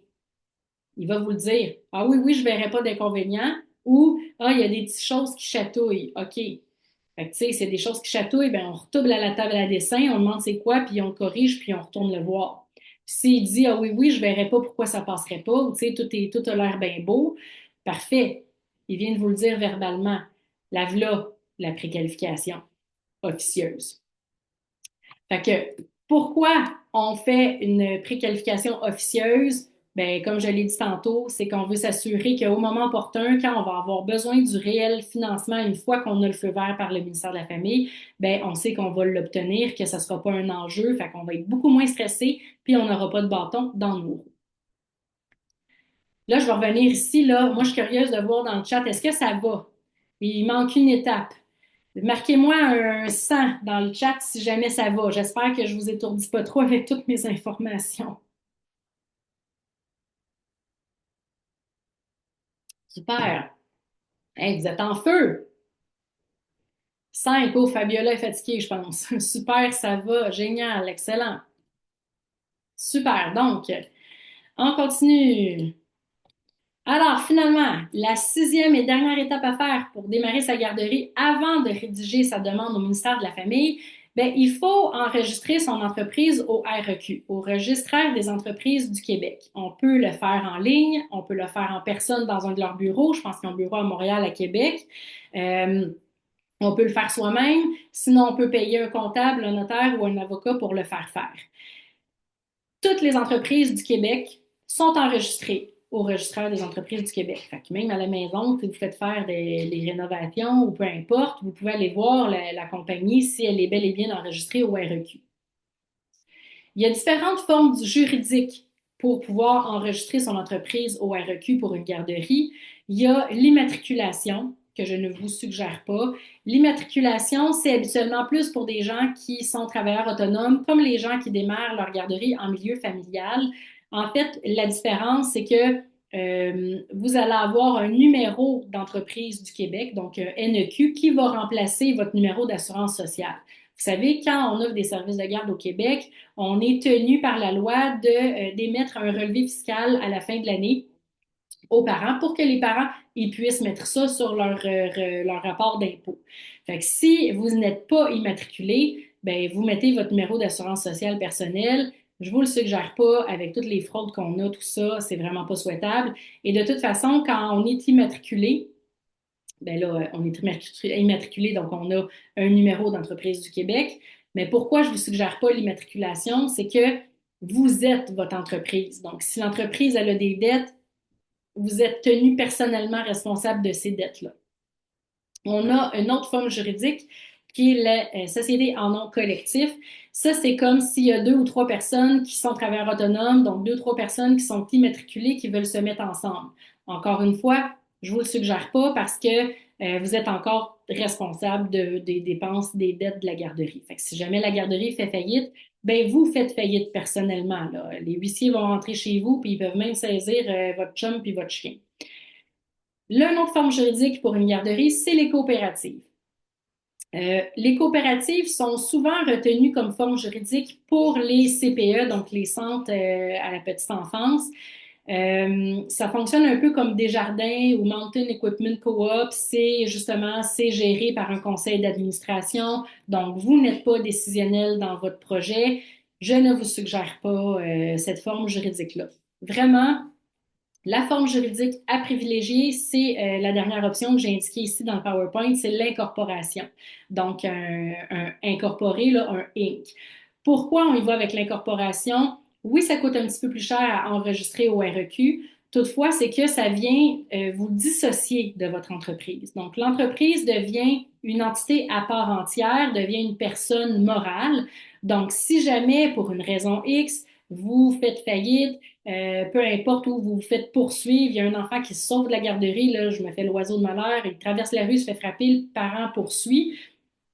C'est pas vous personnellement qui allez faire faillite, c'est pas vous personnellement qui allez être poursuivi, c'est l'entreprise. Donc vraiment, l'incorporation, c'est la forme juridique à privilégier et ça de loin pour enregistrer son entreprise au REQ. Pourquoi on enregistre son entreprise au REQ? Puis que c'est la sixième étape, c'est que d'une part, vous allez être obligé d'avoir le numéro d'entreprise du Québec qui va vous être remis une fois que l'entreprise va être enregistrée au registraire des entreprises du Québec. Ça va vous être demandé sur le formulaire de demande du ministère de la Famille, le NEQ de votre entreprise. Fait automatiquement, vous allez être obligé de créer l'entreprise avant de rédiger le formulaire de demande. Et de toutes les manières, une fois que vous allez avoir besoin du financement officiel, vous allez également avoir besoin de ce numéro d'entreprise du Québec-là pour fournir à votre institution financière. Je pense que ça fait le tour. Oui, voilà. Eh bien, une fois que vous avez fait ces 6 étapes-là, on est rendu à la rédaction de la demande finale au ministère de la Famille. Les avantages de démarrer une garderie sont extrêmement nombreux. Vous pouvez être votre propre patron, être en affaires, avoir une meilleure qualité de vie. Ça veut dire peut-être avoir un meilleur salaire, plus de vacances, un horaire plus fun, une liberté, une flexibilité pour l'amour des enfants, donner ce qu'il y a de mieux pour leur développement, sentir qu'on contribue, qu'on fait une différence dans la communauté ou pour les familles de notre secteur. Et il y en a que c'est comme moi à l'époque pour créer la meilleure place en garderie pour son enfant. Mais je vous le dis, la gang, démarrer une garderie, ça se fait pas en claquant des doigts, là. C'est un marathon. Donc, c'est quelque chose de longue haleine. Parfois, la réalité peut comporter quelques défis. Moi, je suis ici pour vous donner l'heure juste. Il y a des fois, il y a des gens qui commencent puis qui abandonnent en cours de route. Peut-être que déjà ça t'est arrivé, tu as progressé, puis après ça, oups, là, tu as commencé à douter. Peut-être que tu as déjà été découragé. Peut-être que tu as eu peur de te tromper. Peut-être que tu savais juste pas comment faire. Fait que les 6 étapes, le gros du webinaire, l'information que je voulais vous donner ce soir, je vous l'ai livré. Restez à l'affût. À la fin, je vais répondre à toutes vos questions. Mais comme je l'ai dit en début de rencontre, je suis transparente pour celles qui souhaitent aller plus vite, pour économiser du temps, de l'énergie, pour éviter des erreurs, puis venir maximiser vos chances de réussite. J'ai une opportunité pour vous. J'ai créé un programme de formation et d'accompagnement au démarrage d'une garderie qui s'appelle Rescousse 2.0. Pourquoi 2.0? Parce que c'est la version la plus actuelle, c'est pas la version originale, parce qu'il y a des trucs au ministère de la Famille qui ont changé depuis jour 1. C'est une formation qui est structurée, étape par étape, qui comporte 8 masterclass de plusieurs heures chacun. Moi, je vous suggère d'en visualiser un par semaine selon vos disponibilités pour pouvoir justement faire vos devoirs puis voir progresser votre projet. Fait que ça peut se compléter en 8 semaines. Ça comporte des enseignements entrepreneuriaux vraiment transformateurs, puissants pour pouvoir démarrer votre garderie, un peu à l'image du webinaire qu'on a eu ce soir. Il y a 8 documents de cours qui viennent avec ça, qui vous permettent de pouvoir avancer concrètement dans votre démarche de manière structurée. C'est vraiment un accompagnement d'actualité, main dans la main, de A à Z, pour justement venir réaliser votre rêve de démarrer votre propre garderie. Qu'est-ce qui est intéressant? C'est qu'en plus de ça, en plus de fournir toutes les explications, tous les trucs, les astuces, je vous explique les erreurs que moi j'ai faites à l'époque pour être sûr que vous ne les refassiez pas. Il y a également un accès exclusif à des documents qui sont déjà rédigés, prêts à être personnalisés, dont plusieurs sont exigés par le ministère de la Famille. Fait que ça vous économise vraiment, c'est un gros raccourci, là. Ça vous économise du temps, de l'énergie. Là-dedans, entre autres, j'ai un plan d'affaires qui est déjà rédigé, que vous avez juste à personnaliser. J'ai un programme pédagogique qui va vous être demandé par le ministère de la Famille, qui est déjà rédigé, que vous avez juste besoin de personnaliser. J'ai vraiment une foule, je vais aller vous montrer tantôt, là, j'ai vraiment beaucoup, beaucoup de stock là-dedans. Des outils aussi pour vous aider dans votre démarche, donc pour les prévisions financières, des exemples de dépenses, des exemples de budget, des listes de fournisseurs, des questions d'entrevue. J'ai énormément d'informations.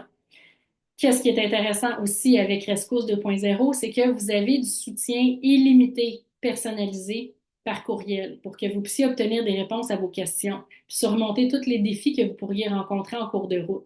Fait que vous n'êtes pas toute seule dans le processus. Vous écoutez les masterclass, quand bon vous semble, dans le confort de votre foyer, oups, vous avez une question, vous m'envoyez un courriel. Dès que j'ai une petite seconde entre des coachings, parce que je fais aussi des coachings en one-on-one, je vous réponds. J'ai quand même la réputation de répondre rapidement. Fait que vous n'êtes pas toute seule dans le bateau. Je suis là toujours en arrière de vous pour pouvoir vous supporter, vous donner mon opinion, répondre à vos questions. Vous avez un accès exclusif à une communauté engagée de d'autres entrepreneurs qui font de leur rêve une réalité. Donc, c'est un groupe Facebook privé pour les gens qui adhèrent à Rescousse. Il y a un café rencontre qui est disponible en rediffusion où est-ce que je donne d'autres trucs pour conserver notre mindset, notre motivation, apporter encore plus de valeur, d'explication, de précision, répondre à vos questions. Puis, il y a vraiment, en plus de ça, une multitude d'outils et de matériel supplémentaire pour vous aider dans votre démarche. Fait que le programme Rescousse, là, c'est pas juste des connaissances ou un programme de formation ou d'accompagnement, c'est vraiment devenir entrepreneur en petite enfance. Je vous le dis tout de suite, vous êtes capable de réussir sans ça. Je l'ai fait moi-même.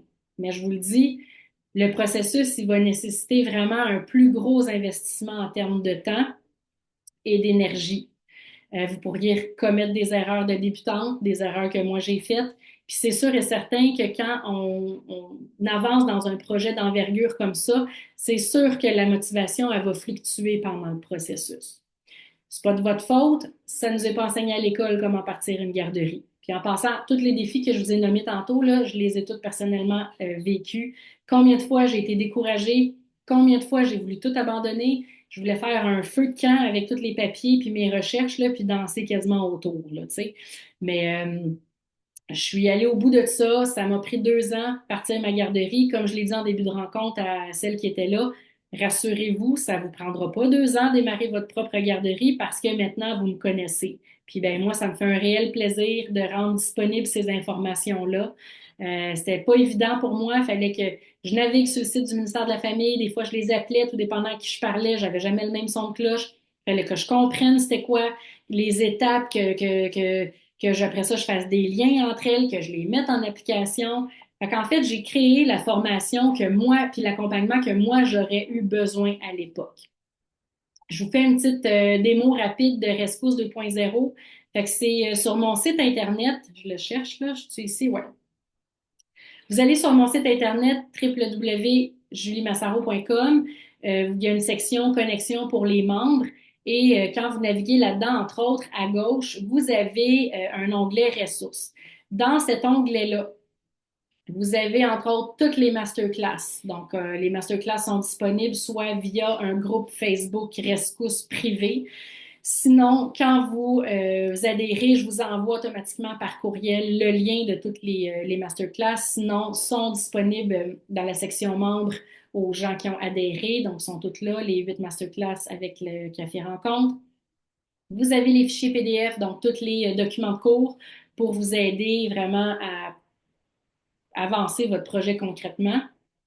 Vous avez même des rabais chez des fournisseurs. Donc, Enfantin, c'est un logiciel de gestion de garderie. Donc, si vous donnez mon nom, vous avez 10% de rabais. Ça sauve quasiment les taxes. Ça l'aide en début de démarrage de garderie. Puis, tous les documents sont tous là. Plan d'affaires, prévision financière, je vous donne des exemples, je vous donne des vierges, des résolutions de conseil d'administration, une régie interne, vous allez avoir ça, ça va être requis aussi par le ministère éventuellement. Donc, vous en avez déjà une, vous avez juste besoin de la personnaliser, des ententes de service, donc des contrats, des procédures en cas d'urgence.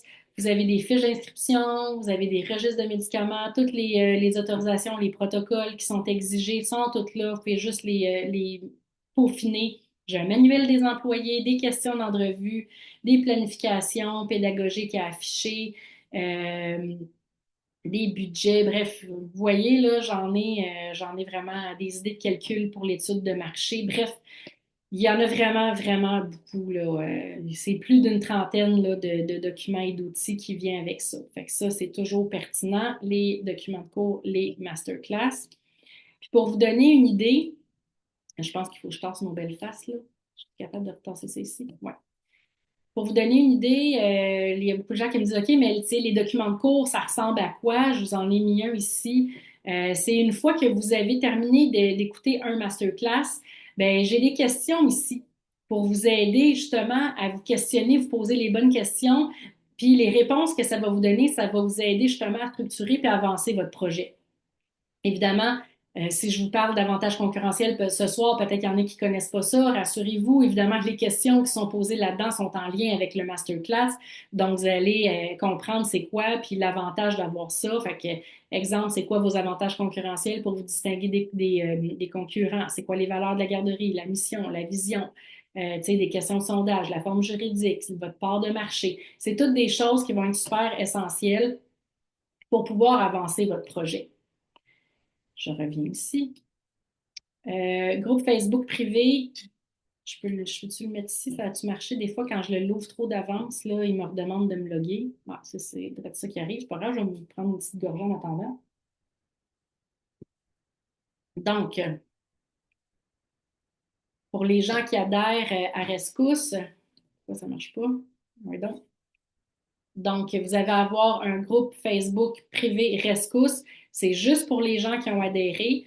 Et je mets toutes sortes d'informations, des nouvelles capsules vidéo, je mets toutes sortes d'affaires là-dedans. Et vous autres, en fait, les outils, les documents, les masterclass sont dans la section à la une. Fait que si on clique à la une, là, je ne sais pas si j'ai vu que c'est moi qui est administrateur, je peux faire ça, peut-être pas, mais en tout cas, vous avez vraiment les masterclass, vous avez toutes les informations ici. Donc, vraiment, c'est très, très complet comme programme, comme accompagnement. Moi, pour vrai, c'est vraiment ce que moi, j'aurais aimé avoir à l'époque. Fait que c'est vraiment un accompagnement qui est tangible. Vous n'êtes pas tout seul. Vous avez un service de support personnalisé illimité par courriel. C'est une formation étape par étape qui est concrète, qui se complète en 8 semaines. C'est vraiment un plan de match clair, un mode d'emploi pour démarrer sa garderie. Puis c'est un lien privilégié avec moi parce que automatiquement, je vais être votre coach à vie, là. Même une fois que la garderie va être ouverte, si vous avez des questions, vous continuez à m'écrire, ça va me faire plaisir de vous répondre. Fait que là, je vous vois venir. OK, mais combien ça coûte cette histoire-là? Il faut prendre en considération que j'ai plus que 12 ans d'expérience en petite enfance, dont 20 ans d'expérience en gestion des opérations, gestion personnelle en tant que formatrice. J'ai marché le chemin, j'ai fait un paquet d'erreurs que vous n'allez pas refaire. J'ai suivi une formation à l'époque, lancement d'une entreprise. Ensuite, j'ai enseigné la formation lancement d'une entreprise. Fait que, tu sais, j'ai beaucoup de bagages en arrière de moi pour pouvoir vous aider puis vous structurer. J'ai plus de 4 ans d'expérience en tant que coach d'affaires. Juste pour vous donner une idée, 45 minutes de coaching privé avec moi, c'est 77 plus taxes.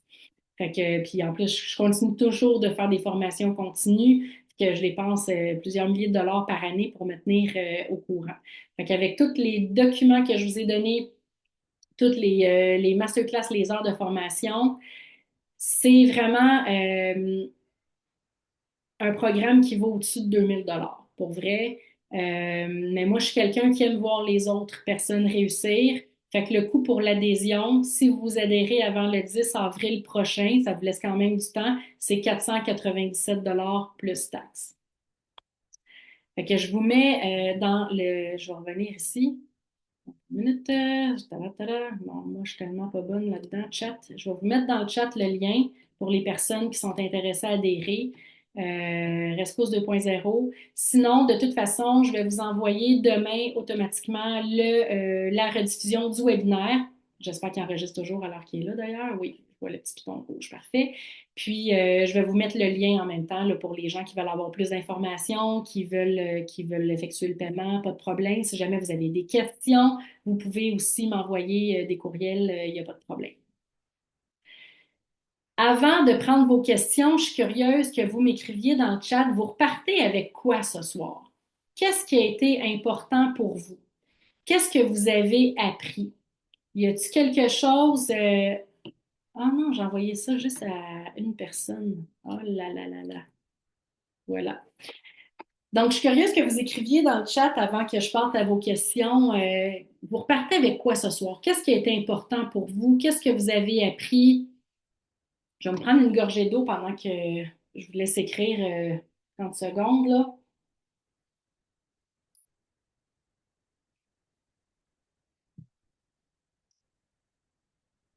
Vous n'avez pas rien appris? Il n'y a personne qui écrit rien. Combien on est rendu, là? Vicky, l'ordre des étapes à suivre, l'importance du tableau d'estimation. Oui, effectivement, Vicky, c'est essentiel. Nabil, les formes juridiques. Habib, motivation, idée plus claire, Alicia, que c'est vraiment ce que je veux faire. Yes, c'est motivant en plus, j'adore ça.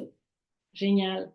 Puis tout ça, ça a l'air gros pour vrai, la gang, là, mais ça se fait. Tu sais, ils disent en anglais qu'on mange pas un éléphant en une bouchée, là, c'est en petites bouchées, c'est la même chose. C'est une étape par une étape, petit pas par petit pas, puis à la fin des 8 masterclass, vous avez vraiment toutes les informations pour pouvoir justement avancer puis réaliser votre rêve. Carole a dit que c'est un peu plus compliqué qu'elle pensait. C'est pas que c'est compliqué, Carole, c'est qu'il faut juste savoir quoi faire, puis quand le faire, puis comment le faire. Myriam a dit qu'elle était découragée. C'est sûr qu'on s'en va pas acheter une boîte de souliers, là. Tu sais, si vous voulez démarrer quelque chose de rapide, ouvrez-vous un café au coin de la rue, ça va être bien plus facile, vous allez être bien moins normé. Une garderie, c'est géré ben, c'est pas géré par le gouvernement, mais c'est sûr qu'ils mettent quand même leur nez là-dedans, c'est leur loi, leur règlement. On n'a pas le choix de s'y conformer. Euh, mais ça se fait, là, ça se fait très bien. C'est juste qu'il faut y aller tranquillement, pas vite, puis savoir les bonnes étapes, puis les faire dans le bon ordre. Mais maintenant, vous me connaissez, moi, je suis prête à vous donner toute l'information nécessaire pour vous faciliter la vie.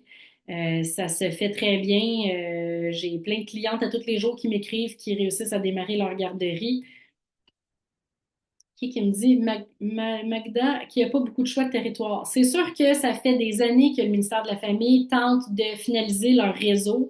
Donc, c'est sûr que plus qu'on attend, il va y avoir de moins en moins d'opportunités.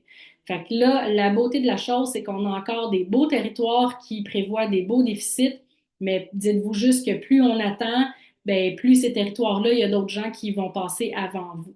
Moi, je déteste mettre de la pression aux gens parce que je trouve qu'il n'y a aucun empire qui s'est construit dans l'urgence dans la vie, au contraire. Sauf que malheureusement, on n'a pas le choix d'y aller avec les procédures du ministère de la Famille. Si vraiment c'est votre rêve et que vous voulez démarrer une garderie, honnêtement, vous n'avez pas une minute à perdre. S'il y a pas de territoire en déficit à proximité, il ne faut pas avancer. Non, c'est soit que tu es stand-by puis t'attends vraiment peut-être le prochain tableau du ministère de la Famille parce que des fois ça varie, ou il faut que tu regardes peut-être un peu plus loin sans aller trop loin non plus parce que si jamais tu as une urgence puis tu dois te déplacer à la garderie, si tu es à 2 heures de route, tu m'aimeras pas. Il y a beaucoup d'informations nouvelles pour moi, comme le tableau, les territoires. Pouvez-vous partager avec nous le tableau? Euh, je peux-tu aller, regarde, je vais faire quelque chose, là, je vais aller vite, vite sur le site du ministère, puis je vais vous le copier-coller là-dedans. Euh, MFA, ce sera pas long, je vais juste fermer le chat 30 secondes pour que je puisse voir clair. Donc, on va sur le site du ministère de la Famille, statistiques sur le développement du réseau. Là, c'est sûr que ça va prendre la vie parce que le Zoom est ouvert. Puis c'est le dernier d'habitude en bas. Tableau de bord estimation en date du 31 janvier. Copier le lien. Je vais vous mettre ça dans le chat à tout le monde. Pour les gens qui ont des ordinateurs PC réguliers style Windows, en cliquant là-dessus, ça devrait ouvrir le tableau. Pour les gens qui ont des ordinateurs comme moi, Apple, le tableau n'ouvrira pas, il va aller dans vos téléchargements. Donc, il va falloir aller dedans après. OK. Fait que si je reviens ici, ouais, voilà. Est-ce que je partage-tu mon écran? Là, on dirait que je ne sais pas trop. Je pense que oui. OK, super. Donc, ben, pour les gens qui n'ont pas de questions, je vous remercie grandement d'avoir arrêté le temps ce soir pour pouvoir assister à mon webinaire. J'espère que vous repartez avec vraiment une tonne d'informations. Puis pour les autres personnes, ben, je suis prête pour vos questions. Ça va me faire plaisir. Vous pouvez me bombarder, donc soit dans le chat, soit en levant votre main, je peux vous donner, j'aime toujours ça, jaser, là, fait que c'est le fun si vous voulez ouvrir vos caméras, puis peut-être me lever votre main, puis je vais vous donner la parole pour être au micro. Je peux arrêter d'ailleurs le partage, là, il n'y a plus grand-chose. Lionel, est-ce que c'est mieux d'acheter une garderie déjà existante ou de démarrer sa propre garderie? Écoute, excellente question, super pertinent. Les deux sont bons. Les deux ont des avantages, les deux ont des inconvénients. La garderie qui est déjà existante, elle va te coûter plus cher à acheter parce qu'elle est déjà en opération. Donc, il y a déjà des enfants, il y a déjà du personnel et elle génère déjà un revenu. Donc, si tu veux faire de l'argent rapidement, c'est intéressant parce qu'elle génère déjà des revenus, ta garderie existante, mais tu vas la payer plus cher que si tu démarres ta propre garderie. Euh, L'envers de la médaille, c'est que souvent, quand on arrive dans une nouvelle place, ben des fois, on n'aime pas nécessairement de la façon que ça fonctionne. On peut pas arriver et puis débarquer avec nos gros sabots puis tout changer du jour au lendemain parce qu'on va perdre toute notre clientèle puis tout notre personnel. Fait qu'il faut vraiment y aller tranquillement, pas vite. Versus si tu démarres ta propre garderie, ben automatiquement, tu vas embaucher des gens à ton image, tu sais, tu vas déjà mettre en place une vision, tu sais, une philosophie. Fait que c'est plus facile comme ça. Fait que, tu sais, il n'y a pas de bonne ou de mauvaise réponse. Les deux peuvent être intéressants. Ça dépend de toi, qu'est-ce que tu souhaites faire. Puis, tu as une autre question. Est-ce que c'est possible d'ouvrir une garderie uniquement pour des enfants handicapés? Non, tu as un ratio à respecter. Je me rappelle plus de combien. Mais tu peux pas avoir une garderie avec juste des enfants handicapés. Magda, je m'en viens, ça sera pas long. Tatev, faut-il acheter une police de cautionnement pour obtenir un financement? T'as pas besoin d'acheter une police.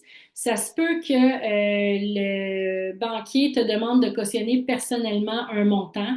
Ça sera à toi de négocier. Donc, moi, j'avais fourni une mise de fonds de 20 000, plus j'avais le gouvernement automatiquement qui cautionnait le prêt à 85 plus le banquier m'avait demandé de cautionner personnellement 10 000 Donc, moi, j'avais signé, il n'y avait pas de problème. Oui, Magda, je te donne la parole, ma chère. Tu peux ouvrir ton micro. Euh, Bonsoir, merci beaucoup pour la formation. J'ai vraiment appris beaucoup de choses. Génial. En fait, ma question, j'avais un peu pas mal la même question que Lionel, mais j'ai juste clarifié quelque chose pour moi. Admettons qu'on trouverait quelque chose et pour acheter une garderie, étant donné qu'il y a énormément, pas beaucoup de, on va dire, dans le tableau de disponibilité sur le site du ministère, les territoires ne sont Mais pas ça dépend t'es desservis. où, là. Tu sais, ça dépend t'es où. Il y a des secteurs qui Moi, sont... je suis à Blainville, fait que c'est Ah un ouais, peu ouais, challengeant. Blainville-Laurentide, c'est un peu moyen, j'avoue. Mais si t'es prête à venir à Exactement. Montréal, il y a des secteurs à Montréal, t'es à une demi-heure. C'est pas trop loin. En tout cas, je te C'est lance ça, ça. moi, je suis ouverte aux deux OK. possibilités. Mais est-ce que vous faites l'accompagnement aussi au cas où que la personne trouverait quelque chose puis achèterait? Est-ce qu'on peut payer, parce que je sais que c'est pas dans vos offres, mais est-ce qu'il y a un Ben, moi, choix c'est qu'on sûr peut que je suis utiliser pour pas, donner mon l'accompagnement? expertise n'est pas au niveau de l'achat ou de la vente d'une garderie, c'est vraiment au niveau du démarrage et des opérations. Fait que si une fois que tu as acheté la garderie, tu as des questions par rapport aux opérations, on peut se faire des sessions de coaching en Zoom comme on fait là, puis il n'y a pas de problème, ça va me faire plaisir de te donner toute l'info, là. Ça, il n'y a pas de problème. Mais tu sais, pour vraiment avoir un bon coaching par rapport à l'achat ou à la vente d'une garderie, je te suggère très fortement de faire affaire avec un courtier immobilier qui est habitué, bien, premièrement, qui est au niveau commercial, puis qui est habitué de transiger des garderies. Si jamais tu es intéressé, tu me feras signe. Je connais quelqu'un qui fait Montréal et les environs. Merci beaucoup. On verra un courriel. Non, c'est bon, c'est bon, Magda. J'imagine que oui, tu as fermé ton micro. C'est parfait. Oui, c'est bon, Bon, merci c'est beaucoup. bon, ben, merci. Fabiola, tu peux ouvrir ton micro, ma chère. Bonsoir. Allô? Encore merci vraiment pour cette séance. Ça m'a apporté beaucoup d'informations que je ne savais pas. Tant mieux. Ma question est la suivante. Si jamais je voudrais commencer d'abord par une petite garderie familiale, j'imagine pour un enfant, pour un adulte, c'est comme 6 enfants, je pense que le ministère donne. Exact. Maintenant, si je veux la faire comme non subventionnée, Oui. et c'est quel type comment je veux dire, d'entreprise? Je C'est n'ai pas besoin immatriculé. d'inscrire. C'est immatriculé qu'il faut que tu t'enregistres au REQ. Sauf que, attention, même si tu n'es pas subventionné par le ministère de la Famille, à partir de, je pense que c'est septembre 2027, tu es quand même obligé d'être reconnu par un bureau coordonnateur. Ah, Fait que première chose à faire, si tu souhaites démarrer une garderie chez toi, donc en milieu familial pour pouvoir accueillir 6 enfants, tu dois, première étape, contacter le bureau coordonnateur de ton secteur pour qu'il puisse te donner la marche à suivre. En fait, ils vont juste t'expliquer, ils vont te donner un formulaire à remplir qui est vraiment pas OK. compliqué. Tu peux avoir ton permis en 3 mois, là. Puis c'est gratuit. Ah, d'accord. Donc, pour la bonne, pour l'enregistrer, c'est immatriculé. OK, d'accord. Mais ouais. Ah, et aussi, je voudrais demander, est-ce Mhm. que, combien coûte une garderie non subventionnée uniquement pour, est-ce qu'il y a un prix fixe ou c'est toi-même qui fixes ton prix que tu C'est veux? toi qui fais, là, tu parles pour les tarifications aux parents. Oui. C'est toi qui fixes ton prix. Est-ce que je suis obligée forcément de faire des repas ou alors je peux dire, comme c'est privé, je peux dire aux parents que eux-mêmes, ils ramènent, Non, il faut que tu je fournisses dois... les repas. Faut que tu fournisses les repas. Puis, mais si tu veux pas cuisiner sur place, tu peux avoir recours au service d'un traiteur. Moi, c'est ça que je faisais. Fait qu'à tous les soirs, on avait, ben, le traiteur avait des gens qui cuisinaient la nourriture, puis ils nous livraient ça dans un camion réfrigéré. Donc, la nourriture, elle arrivait fraîche à tous les matins. On avait juste besoin de réchauffer. Fait que ça, tu sauves des coûts en faisant ça, tu sauves un salaire. Ça peut être intéressant. Ah, ok. Donc, c'est obligé. D'accord. C'est obligé. Ben, tu sais, si jamais tu as des enfants qui ont des allergies très graves, très sévères, C'est des justement pour ça. allergies, si jamais tu as des enfants qui ont vraiment des allergies multiples, parce qu'habituellement, le traiteur va gérer les allergies. Mais si tu as un enfant qui D'accord. mange genre rien, ben là, oui, le parent, il peut apporter le lunch exceptionnellement pour cet enfant-là, mais tu peux pas commencer à gérer les lunchs de tous les enfants. Écoute, là, tu vas t'arracher les cheveux de la tête, je te le dis avec des mots, là. Ça va te prendre des Ouais, c'est ça. bons frigos, puis parce que les parents, ils vont oublier de mettre des ice packs. Après ça, les jeunes vont piger d'un plat des autres. Tu vas avoir de la contamination croisée. Moi, personnellement, puis de toute façon, avec les règlements du ministère, il faut que tu fournisses la nourriture. Les repas sont Ah, être inclus dans ton tarif. À moins que ok. il y ait une exception, l'enfant, tu sais, moi j'en avais deux dans ma garderie qui apportaient des lunchs parce que l'enfant il mangeait quasiment juste du riz, là, tu sais, c'était comme super compliqué. Mhm. Ok, d'accord. La réponse à Bon, ta c'est... question? Oui, merci beaucoup. Eh Mais ben là, j'ai pas besoin d'avoir une zone. Bon, je pense qu'il faut toujours. ben, je te Je pense suggère que quand même de je regarder, vais là. garder le territoire. Oui, Ben, d'accord, regarde ok. quand même, ça va pouvoir t'aiguiller parce que même si tu Oui. prends une garderie en milieu familial, si tu démarres Mhm. une garderie dans un milieu qui prévoit être en surplus de 200 places, ben, tu vas avoir Mhm. plus de. Est-ce que le milieu familial, il rapporte quand même pour un début? Oui, c'est sûr. Fais tes chiffres. Ah, d'accord. Ok, merci beaucoup, beaucoup. Bienvenue. Là, je vais voir, j'ai eu plein de questions dans le chat. Je vais essayer de remonter un peu. Alicia, de ce que j'ai remarqué, il n'y avait pas bébé déficit dans le tableau d'estimation. Oui, il y en a quand même plusieurs. Ça dépend, tu viens de quel secteur, là. Il y a il y a à peu près une vingtaine encore de territoires qui est intéressant. Je pense dans le bout de Québec, genre Sainte-Foy-Sillery, dans ce coin-là, il y a deux, trois territoires encore à Montréal. Il y a quand même plusieurs territoires, c'est juste que ça dépend, t'habites où. Fait que, tu sais, c'est sûr, si tu regardes ton territoire puis autour, comme je sais plus, je pense que c'était Magda, là, je pense. C'est sûr que, tu sais, les Laurentides sont pas mal topés. Sauf que, c'est ça qui est maudit, c'est que quand le ministère de la Famille publie leur tableau, des fois, d'un mois à l'autre, ils changent la variation du taux de démographie. Je sais pas si tu étais là en début de rencontre quand je l'ai expliqué parce qu'il y a des gens qui sont arrivés par après, mais avant, je pense qu'ils prévoyaient un taux de démographie, donc taux de naissance, l'âge déménagement de plus 3,8. Puis en sortant justement le dernier tableau au mois de janvier, ils ont mis ça à moins 2. Fait qu'automatiquement, ça affecte énormément toutes les prévisions pour 2027. Mais tu sais, est-ce qu'ils vont se rendre compte qu'ils se sont trompés parce qu'ils sont bons là-dedans, eux autres, là, tu sais, des fois, on ne sait pas sur quel pied ils dansent, là, ils changent leurs idées comme ils changent de bobette, là, pardon. Mais peut-être que le prochain tableau qui vont sortir, on est quoi, là, le 25? Actuellement, là, autour du 5 ou du 10 de chaque mois, ils sortent. Fait que, tu sais, peut-être que 5 ou 10 avril, ils vont sortir un nouveau tableau, puis ils vont se rendre compte qu'ils se sont trompés, puis ils vont remettre la variation démographique à 3,8, puis là, oups, ça va ouvrir des nouveaux territoires. On ne le sait pas. Mais il y a encore plusieurs territoires qui prévoient des déficits. C'est juste que c'est peut-être pas ceux qui sont proches de chez vous. Je ne sais pas. Fait qu'à toi de voir. Fait que voilà. Myriam, c'est possible d'ouvrir une garderie de nuit seulement. Je sais que tu peux ouvrir de jour plus offrir des heures de nuit seulement. Oui, probablement que tu pourrais. La seule chose, c'est qu'il va falloir que tu viennes démontrer au ministère qu'il y a une demande pour ça. Fait que, tu sais, il faudrait que tu fasses faire un sondage, que, tu sais, mettons, je sais pas, tu ouvres une garderie à côté d'un hôpital ou d'une usine qui roule 24 heures sur 24, puis que tu ailles chercher des questions de sondage justement sur la demande de garderie de nuit. Mais honnêtement, je suis pas sûre que ça soit rentable tant que ça. Moi, j'offrirais peut-être des horaires atypiques, genre de jour et de nuit ou quelque chose comme ça. Je suis pas sûre que de nuit, la demande, elle est assez là pour être rentable. À toi de faire tes recherches puis tes chiffres. Mais oui, tu peux ouvrir de nuit. Nabil, est-ce qu'il faut s'inquiéter pour la pénurie de main-d'œuvre? Non, pas du tout. C'est juste que ça va te prendre des avantages concurrentiels, mais pour tes employés, pour que tu puisses les attirer dans ton milieu, puis les rétentionner chez vous. Mais il y a toujours eu, tu sais, depuis que le monde est monde, on dirait qu'il manque toujours de main-d'œuvre, mais moi, j'ai jamais eu de difficulté à recruter. Fait que, il y a des stratégies de recrutement justement pour s'assurer que ça fonctionne bien. Puis t'es pas obligé d'avoir non plus 100% de ton personnel qui est qualifié. Tu as un pourcentage, en fait, même tu as un ratio de grâce quand tu ouvres ta garderie. Tu peux avoir juste une éducatrice sur trois qualifiée.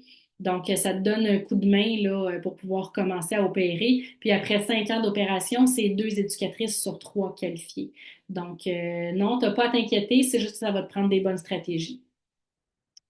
Myriam, as-tu une recommandation pour un coursier en Outaouais, Gatineau? Non, je m'excuse. Il va falloir appeler les différentes bannières puis demander s'il y a des gens qui font du commercial puis qui sont habitués de faire des garderies. Désolée. Si possible, je suis intéressée à être référée au courtier immobilier en commercial pour l'achat d'une garderie. Tu m'enverras. Elle a fait juste Montréal et les environs, par contre, mais tu m'enverras un courriel. Je peux vous marquer mon courriel ici dans le chat. Si jamais vous voulez m'envoyer un courriel, il n'y a pas de problème. Je vous ai mis mon adresse courriel dans le chat. Vous allez pouvoir m'envoyer ça si vous avez, ou même si on raccroche ce soir puis vous avez d'autres questions, vous pouvez m'envoyer vos questions par courriel. Il n'y a pas de problème, ça va me faire plaisir. Carole, comment faire pour demander la subvention pendant la création de sa garderie? Tu peux pas être subventionné. C'est ça que je disais en début de rencontre. Actuellement, au moment où on se parle, il n'y a pas d'appel de projet. Pour que sa garderie soit subventionnée, il faut que tu répondes à un appel de projet de la part du ministère de la Famille. Personne ne sait s'il y en aura d'autres et si oui, quand il y en aura d'autres. Euh, Fait qu'on doit absolument, c'est deux types de démarrage, ben, pas complètement différents, mais c'est deux types de demandes au ministère de la Famille complètement différentes. Donc, si tu veux absolument une garderie subventionnée, tu dois attendre qu'il y ait un appel de projet, mais on ne sait pas quand est-ce qu'il va en avoir un autre, on ne sait même pas s'il va en avoir un autre, puis souvent, ils mettent des critères d'admissibilité. Fait que souvent, entre autres, ils vont mettre des territoires, donc c'est pas à grandeur du Québec, là, qu'ils vont faire ça. Fait que pour le moment, au moment où on se parle, tu peux juste, si tu veux une garderie en installation, tu peux juste démarrer une garderie en installation non subventionnée. Tatev, une fois la demande déposée, combien de temps ça prend avant d'avoir une réponse? À peu près 60 jours.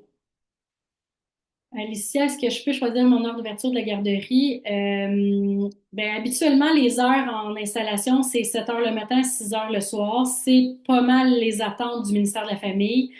Toutefois, si tu veux offrir des heures étendues, seul ministère, il aime bien ça. Fait que si au lieu d'ouvrir à 7 heures le matin, tu veux ouvrir à 6h30, il n'y a pas de problème. Si au lieu de fermer à 6 heures le soir, tu veux fermer à 6h30 le soir, il n'y a pas de problème non plus. Mais si tu veux ouvrir à 10 heures puis fermer à 2 heures, ça ne passera pas. Ils vont dire que ton projet, il n'est pas pertinent puis il n'est pas de qualité puis que ça se fait pas. Fait que, tu sais, c'est pas comme un milieu familial où est-ce que, tu sais, tu as plus de flexibilité au niveau des heures. En installation, c'est plus. Qu'est-ce que tu me marques là? Que je pourrais ouvrir à 6 heures le matin, bien sûr. Le ministère va être content si tu fais ça d'ailleurs. Toutefois, assure-toi qu'il y a une demande. Fait que, tu sais, fais un petit sondage, mets ça, tu sais, je donne tous les trucs et astuces là, dans Rescousse 2.0, là. Fais un petit sondage, puis récolte des informations, récolte des réponses de parents comme quoi qu'il y a une demande dans ton secteur pour une ouverture à 6 heures le matin, puis le ministère va y voir que tu peux.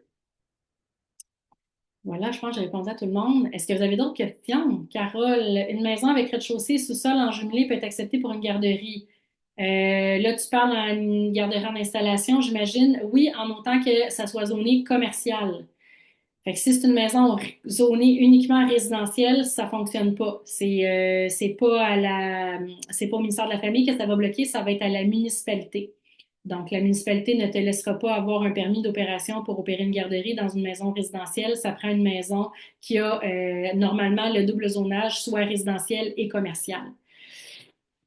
Tatev, avez-vous une statistique sur les garderies qui font faillite? Non, j'ai pas ça. Combien sur 10? Aucune idée. Les raisons des faillites, souvent, c'est que ça a été mal géré. Ou à l'époque, il y a des gens qui, tu sais, à l'époque, là, quand moi j'ai ouvert ma garderie, le ministère de la Famille n'avait pas le tableau sur l'estimation d'offres et de la demande. Fait que n'importe qui déposait un dossier qui était solide se faisait approuver. Fait que c'est pour ça qu'on a vu à l'époque, surtout à Montréal, voir des garderies ouvrir comme des champignons à tous les coins de rue. Fait que, il y avait trop de garderies pour le nombre d'enfants. Fait que, il y a des gens qui ont fait faillite malheureusement à travers ça. C'est pour ça, entre autres, qu'ils ont mis maintenant le tableau sur l'estimation de l'offre et de la demande. Fait que pourquoi les gens font faillite? Ben, soit c'est encore un secteur qui a trop de garderies versus le nombre d'enfants, soit que ça a été mal géré, soit que leur réputation, tu sais, ils ont eu un paquet de plaintes ou, tu sais, fait que, mais j'ai pas de statistiques sur combien de garderies fait faillite. Si tu as une bonne garderie avec des bons avantages concurrentiels puis que c'est bien géré, jamais que tu vas faire faillite, là, ça c'est sûr et certain. Alicia, est-ce que c'est rentable d'ouvrir une garderie? Ben oui, c'est sûr et certain. Sauf que pour que ça le soit, il faut que tu fasses des chiffres, il faut que tu fasses des bons chiffres. Ça te prend des prévisions financières, tu sais, peut-être parce que si ça ne sera pas long, les filles, avec vos mains, je m'en viens. Si tu fais pas tes chiffres comme faut, puis que tu charges peut-être pas assez cher aux parents, ou que tu payes trop ton personnel, ou que peu importe tes dépenses, oui, c'est sûr que ça peut être facile de faire faillite. Mais si tu fais des bonnes prévisions financières, que tu es sûr de tes chiffres, que tu mets des trucs, puis c'est gagnant, puis qu'après ça, une fois en opération, tu suis pas mal ton budget, tu peux faire tu peux faire 100 000 par année juste de salaire, je te parle même pas de ton profit, là. Fait que oui, c'est sûr que c'est rentable, c'est juste qu'il va falloir que tu fasses des bonnes prévisions financières selon ta philosophie, ta vision, ce que toi tu souhaites mettre en place.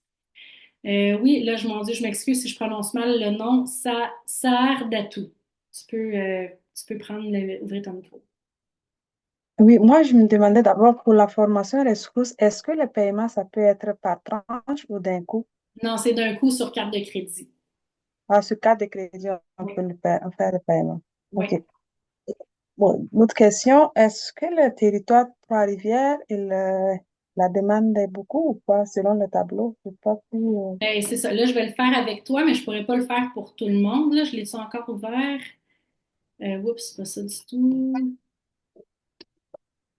Tu vois, là, Trois-Rivières, je sais pas il est où, fait que je vais aller à ta minute. Fait que, tu sais, vous voyez, là, la gang, je vais dans le tableau sur l'estimation de l'offre et de la demande, je me vais dans édition recherchée. Là, je vais marquer Trois-Rivières. Si je l'écris pas correct, il sortira pas. Il sort-tu? ouais, d'accord. Ouais, il y en a trois ici, donc ils sont déjà éclatés. Pourquoi il me dit trois? Non, en fait, il y en a deux. Ouais, il y en a deux. Là, je vous remets en haut. Fait que non, c'est pas un bon territoire. Donc, premier en haut, là, Trois-Rivières, plus précisément, Cap-de-la-Madeleine, prévoit être en surplus de 151 places en 2027. Puis, OK. Trois-Rivières, ça, c'est quoi, genre, sauf Étienne des je sais pas quoi. Lui, il prévoit être en surplus de 34 places. Fait que, faudrait que tu ailles autour de Trois-Rivières, là. OK, pas dans Ouais, à Trois-Rivières. Québec, ici, là, t'as Québec, je sais pas si c'est proche, là, mais arrondissement Limoilou, là, 246 en déficit. Ça, c'est bon. Sinon, tu as une autre place ici à Québec, arrondissement Sainte-Foy-Sillery, moins 262, ça, c'est bon. Québec, arrondissement Beauport, moins 164, ça, c'est bon. Arrondissement Charlebourg à Québec, moins 99, ça, c'est bon. Fait que, tu sais, au pire, là, reprends, mon Dieu, quelqu'un qui va embarquer à cette heure-là. En tout cas, je suis pas sûre que c'est intéressant pour elle, là, mais sinon, reprends la carte puis regarde autour de chez vous, tu sais, qu'est-ce qu'il y a autour de Trois-Rivières, note les territoires, puis après ça, retourne à la carte puis regarde les territoires. Puis OK. si jamais tu as trop de difficultés, ben écoute, écris-moi un courriel puis on regardera ensemble qu'est-ce qu'on peut faire. Sinon, on se prendra un coaching privé, ça va me faire plaisir. C'est OK, bon? mais le coaching, ouais, le coaching privé, là, ça fait partie avec le rescousse ou bien c'est à Le part? coaching, le coaching privé en Zoom ou par Oui. téléphone, c'est pas inclus dans Rescousse. Donc, c'est à la Ah, carte. ok. Par Ah, contre, ça, si c'est... tu prends Rescousse, tu as du coaching illimité par courriel. Fait que si tu as 10 questions dans ta journée, tu m'envoies 10 courriels, puis je te réponds entre deux coachings dès que j'ai le temps. Ah, ok. C'est bon. Merci. Bienvenue. Fabiola, je pense que tu as une autre question, ma chère. Oui, je voulais savoir, est-ce que la garderie familiale peut avoir plus que 6 enfants, donc du genre 18 enfants? Non, le maximum, c'est 9, puis ça, c'est si tu es accompagné d'une autre personne. Oui, mais bon, ah, voilà. La première même, c'était, est-ce que si je loue un local pour le milieu familial, par Oui, exemple, pas très loin de chez moi, un local, ouais, mais est-ce que ça serait bénéfique? Si tu loues un local en milieu Mhm. familial, ça devient une garderie en milieu familial en communauté. Et ça, tu peux le faire si et uniquement si s'il y a une tierce partie qui est impliquée. C'est-à-dire, si par exemple, tu vas louer un local dans un établissement scolaire ou en milieu de travail ou dans un établissement municipal ou de santé, là, à ce moment-là, tu peux avoir une garderie en milieu familial, en communauté qui appelle, et c'est un maximum de 6 enfants. Mais tu peux te mettre avec une autre responsable de milieu familial et à vous deux en avoir 12. Sauf que tu peux pas juste louer un local en passant sur la rue puis que ça soit un milieu familial puis que tu aies 6 enfants là-dedans. Sinon, c'est considéré comme une installation. Ça marche pas. Ah, donc si je loue un local et que, par exemple, je veux mettre 18 enfants et que nous sommes trois, ça devient une installation, ce n'est plus un milieu familial. Exactement. Ah, ok, d'accord. Mais là, c'est non subventionné, c'est correct. C'est ça. Installation non C'est les subventionnée. procédures, c'est toutes les étapes que je t'ai expliquées ce soir. Fait que Ok, pour ok, faire toutes ces super. démarches-là pour 18 enfants, je pense pas que ça soit rentable. En tout cas, fais tes chiffres. D'accord, d'accord. Merci. Bon, bienvenue. Carole, une personne qui a déjà un NEQ pour une autre entreprise qui pourrait l'utiliser pour faire la demande. Non. Ben non, parce qu'il faut que ça soit enregistré comme une garderie. Fait que si la personne, mettons que j'ai une compagnie de transport qui a un NEQ, c'est la compagnie de transport, c'est pas elle qui va, tu sais, ça te prend, l'entreprise de transport peut être actionnaire de la garderie. Sauf que pour la garderie, ça te prend un numéro d'entreprise du Québec propre à ton entreprise de garderie. En tout cas, je ne sais pas si c'est clair, là, sinon tu reviens-moi. De ce que j'ai compris, on n'a pas besoin d'avoir un local avant de faire la demande au ministère. Effectivement, le local est obligatoire pour faire une demande au ministère si et uniquement si tu déposes une demande pour une garderie subventionnée, puis au moment où on se parle, c'est pas possible. Donc non, tu n'es pas obligé d'avoir un local quand tu déposes ta demande pour le ministère de la Famille. Fait que juste un territoire, ce serait nécessaire. Oui, effectivement, il y a juste le territoire qui est obligatoire. Tété dit merci pour mon temps de prêté. Super. Fait que voilà la gang. Est-ce que vous avez une dernière question? La question qui tue avant que je vous laisse ce soir. Sinon, je vous souhaite vraiment une super belle soirée. Merci d'avoir été là. Je vous envoie demain la rediffusion avec le lien si vous voulez avoir plus d'informations par rapport à Rescousse.